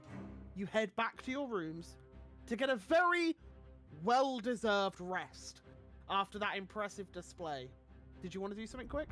The Good winnings we're gonna do after session, I guess. Yeah, I'll sort that out. Yeah, you grab your winnings, all good, and yeah, you head out back to the Silent Toad Inn. I forgot you can make a shit ton of money off this fight at the moment. Yep.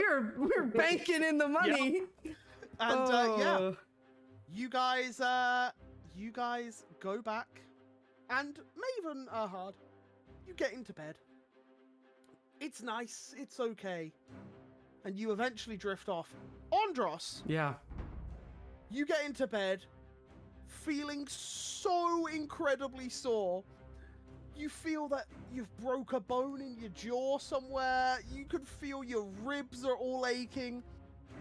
You end up having But- a terrible night's sleep. But even with the pain, I'm just smiling as this Yeah. is my first win of a fight I've ever had, and it just, as much as the pain hurts, the fact that I've been able to win one for once is in the back of your mind, just before you fall to sleep for the evening, you think to yourself that you're undefeated in Veritas. And as you lay there with a big smile on your face, on new ground, a new score sheet, you go to bed a happy man. And that is where we will wrap up tonight's session. As, yeah, I think it was a good session. Guys, thank you so much for being here.